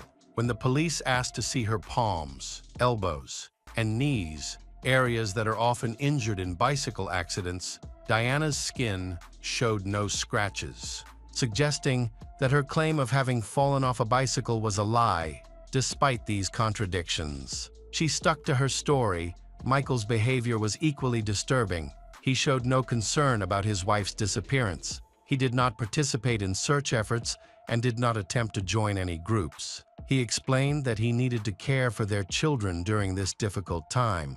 However, this excuse did not seem sincere, especially when he tried to spend time with his mistress, Diana. While leaving the children with his parents, the police are working to gather evidence to charge the suspects. Previously, a witness mentioned that the undercover cop was driving a turquoise car, but she could not remember the license plate number. The police believe that the perpetrators were unlikely to have used their own vehicles and suspect that the car the perpetrator was driving was rented. Therefore, they decided to check local car rental companies. Their investigation revealed that a turquoise Nissan Altima had indeed been rented on the day of Sherry's incident. The police aimed to impound the car for inspection, but it was at a car wash. Although the rental company did not require a thorough cleaning of the interior after each return, The Nissan was in worse condition than usual. Employees reported that the interior was in disarray. The back seat was stained, and the side mirrors were torn. At the direction of management, the car was sent for cleaning. After the car was returned, the police inspected the interior. Surprisingly, much of the evidence remained intact, despite the cleaning. When they lifted the rear carpet, they discovered a large stain underneath that looked like dried blood. Consequently, the decision was made to seize the car for forensic examination. During the inspection, bloodstains were found in the trunk and on the seats when they cut the upholstery. The foam material of the rear seats was soaked with evidence, and the bloodstains in the car were sent for analysis. The results later confirmed that the blood belonged to Sherry. Additionally, it was determined that Diana was the person who rented the car. Therefore, the police decided to interrogate Diana again. During this interview, Diana maintained her innocence, sticking to her previously fabricated story during the search. The police found a handbag belonging to Diana, which contained a remarkable photograph. This photo was a professional studio picture of Sherry's family, capturing a family gathering with their children. However, two important details stood out. Diana appeared in the photo next to Sherry. As the police unraveled the complexities of the family's relationships, they began to uncover Diana's many intrigues. In Diana's handbag, a piece of paper was found with Sherry's name and her bank account number. Further investigation revealed that Diana had studied and practiced witchcraft. Diana had confided to a colleague about her intention to sacrifice someone on Michael's birthday, which raised significant concerns. Michael's birthday was only a few days after Sherry's murder, making these developments even more suspicious. In this context, Diana expressed a desire to speak to Michael. In response, the police organized a discreet meeting. They agreed to let Michael into the interrogation room. Their conversation was being recorded, and they did not seem to know it. They spoke in a very relaxed manner.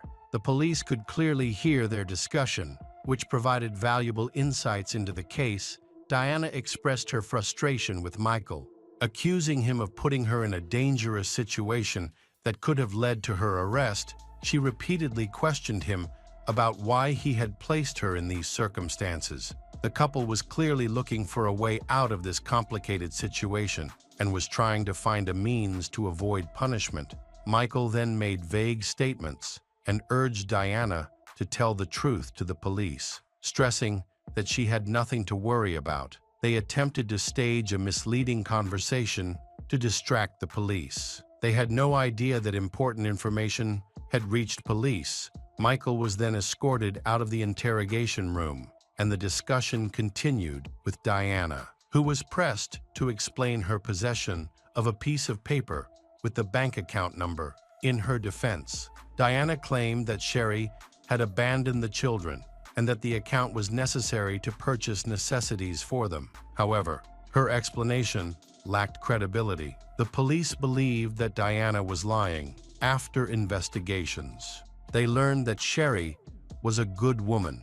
Many of her acquaintances described her as a loving mother to her children, and there was no sign of her mistreating them. It was clear that she was trusted to look after the children of her neighbors and other households, which reinforced the belief that she would not abandon her own children. Despite this, Diana continued to try to portray Sherry in a negative light. The police realized that Diana was involved in Sherry's case, but they felt they did not have enough evidence to arrest her or file charges. Therefore, they allowed her to go home while the investigation continued.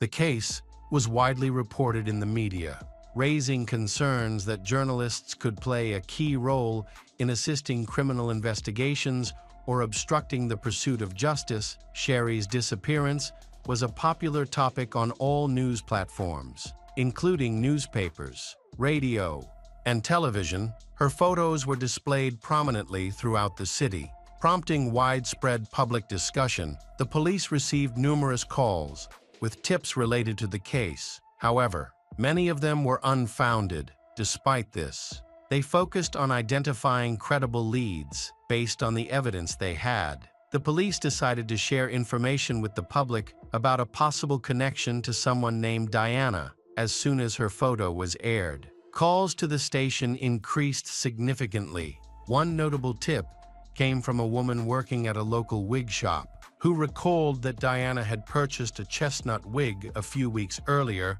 Diana made it clear that she intended to look like a police officer to intimidate someone.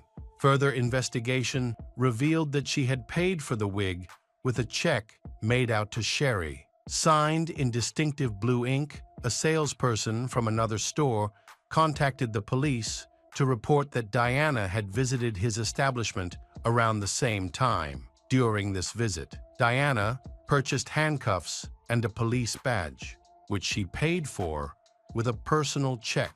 Additionally, a hardware store employee provided a third report, stating that approximately a week before Sherry was abducted, Diana had also visited the store and purchased an axe. She drew attention with her striking makeup, which was particularly bold and set her apart from the others, although the guest wished to remain anonymous. She paid with a check in her own name, establishing a direct link to the potential crime. The police collected physical evidence and later discovered an axe at Diana's residence, which was sent for forensic testing. Surprisingly, tests found no trace of Diana's blood.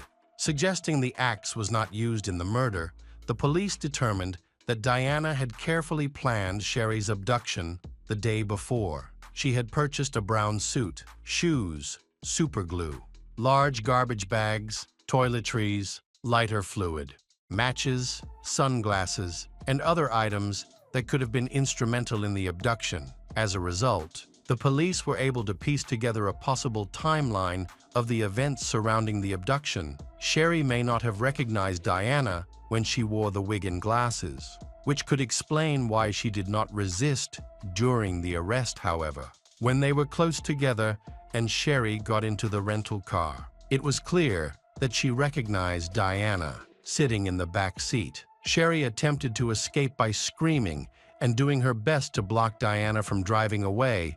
During her resistance, Sherry scratched Diana's forehead based on the blood found in the car. It is possible that Sherry was killed shortly afterward in the back seat. Diana was eventually arrested, and it was discovered that she was in possession of a pen containing the same blue ink that was involved in the case. Attention then turned to Michael, as he seemed to have been aware of his mistress Diana's plans, given his suspicious behavior at a press conference. There were indications that he might have been the instigator of the crime. The police suggested that Sherry's husband, Michael, be investigated for possible involvement in the murder. Following this revelation, the police department received numerous calls from drug dealers and people in the escort service industry, all reporting that Michael regularly used drugs and hired escorts. One escort revealed that on the day Sherry went missing, she had met Michael, who had taken her out of town. This information attracted the attention of the police as the investigation progressed. On June 1, 1996, near Kaduna Larga Road, on the edge of a cliff, police discovered women's shoes and sunglasses belonging to Diana. Shortly thereafter, they found the body of a woman. Dental records confirmed that the body belonged to Sherry, who had gone missing. Forensic examinations revealed that Sherry had been stabbed about a dozen times, mostly in the neck and upper chest. A forensic expert determined that a serrated knife was the murder weapon, with multiple stab wounds to Sherry's body indicating a violent and deliberate attack, particularly to the face. This evidence suggested a personal grudge against Sherry after the murder. Sherry's body was dumped outside the city. Worryingly, Michael had been socializing with an escort just meters from where Sherry's body was found. Suggesting his possible involvement in the crime, the police gathered enough evidence to charge Michael. Further investigations revealed that Diana had lured Sherry into her car before killing her. Notably, hair from Diana's wig was found on Sherry, and the wig was later recovered. Diana's trial was initially held. With her facing charges of kidnapping and murder, the attorney took a fairly passive approach to defending his client, focusing primarily on minimizing the severity of the sentence by arguing that the murder was not intentional. However, the evidence presented clearly demonstrated that Diana had meticulously planned the attack. After brief deliberation, the jury returned a guilty verdict. Diana Hahn was sentenced to life in prison without the possibility of parole. During the hearing, Diana testified against Michael, claiming that he had urged her to kill Sherry. However, Diana's testimony was not the most crucial factor in the prosecution's success. Just before the hearing began, another woman came forward to the police, revealing that she had been in a relationship with Michael shortly before the murder. She stated that he had also urged her to kill his wife, Sherry. According to her account, Michael not only sought to kill his wife, but also requested that it be done in the cruelest way possible. Wishing for Sherry to suffer for a long time before dying, this woman considered his request a joke and refused to comply. The woman then decided to end her relationship with Michael, who was behaving in a troubled manner. After discovering the tragic events that had occurred, she contacted the police. The prosecution presented evidence that Michael's motive for the murder was a desire to avoid a prolonged divorce and custody battle, as well as to secure the financial benefit of Sherry's life insurance policy, from which he had received $50. Meanwhile, Michael's attorney presented a defense, largely arguing that Michael was a victim of circumstances due to Sherry's refusal to file for divorce. Ultimately, Michael Daly was convicted of attempted murder and sentenced to life in prison without the possibility of parole. After Sherry's death, custody of her children was awarded to their grandparents.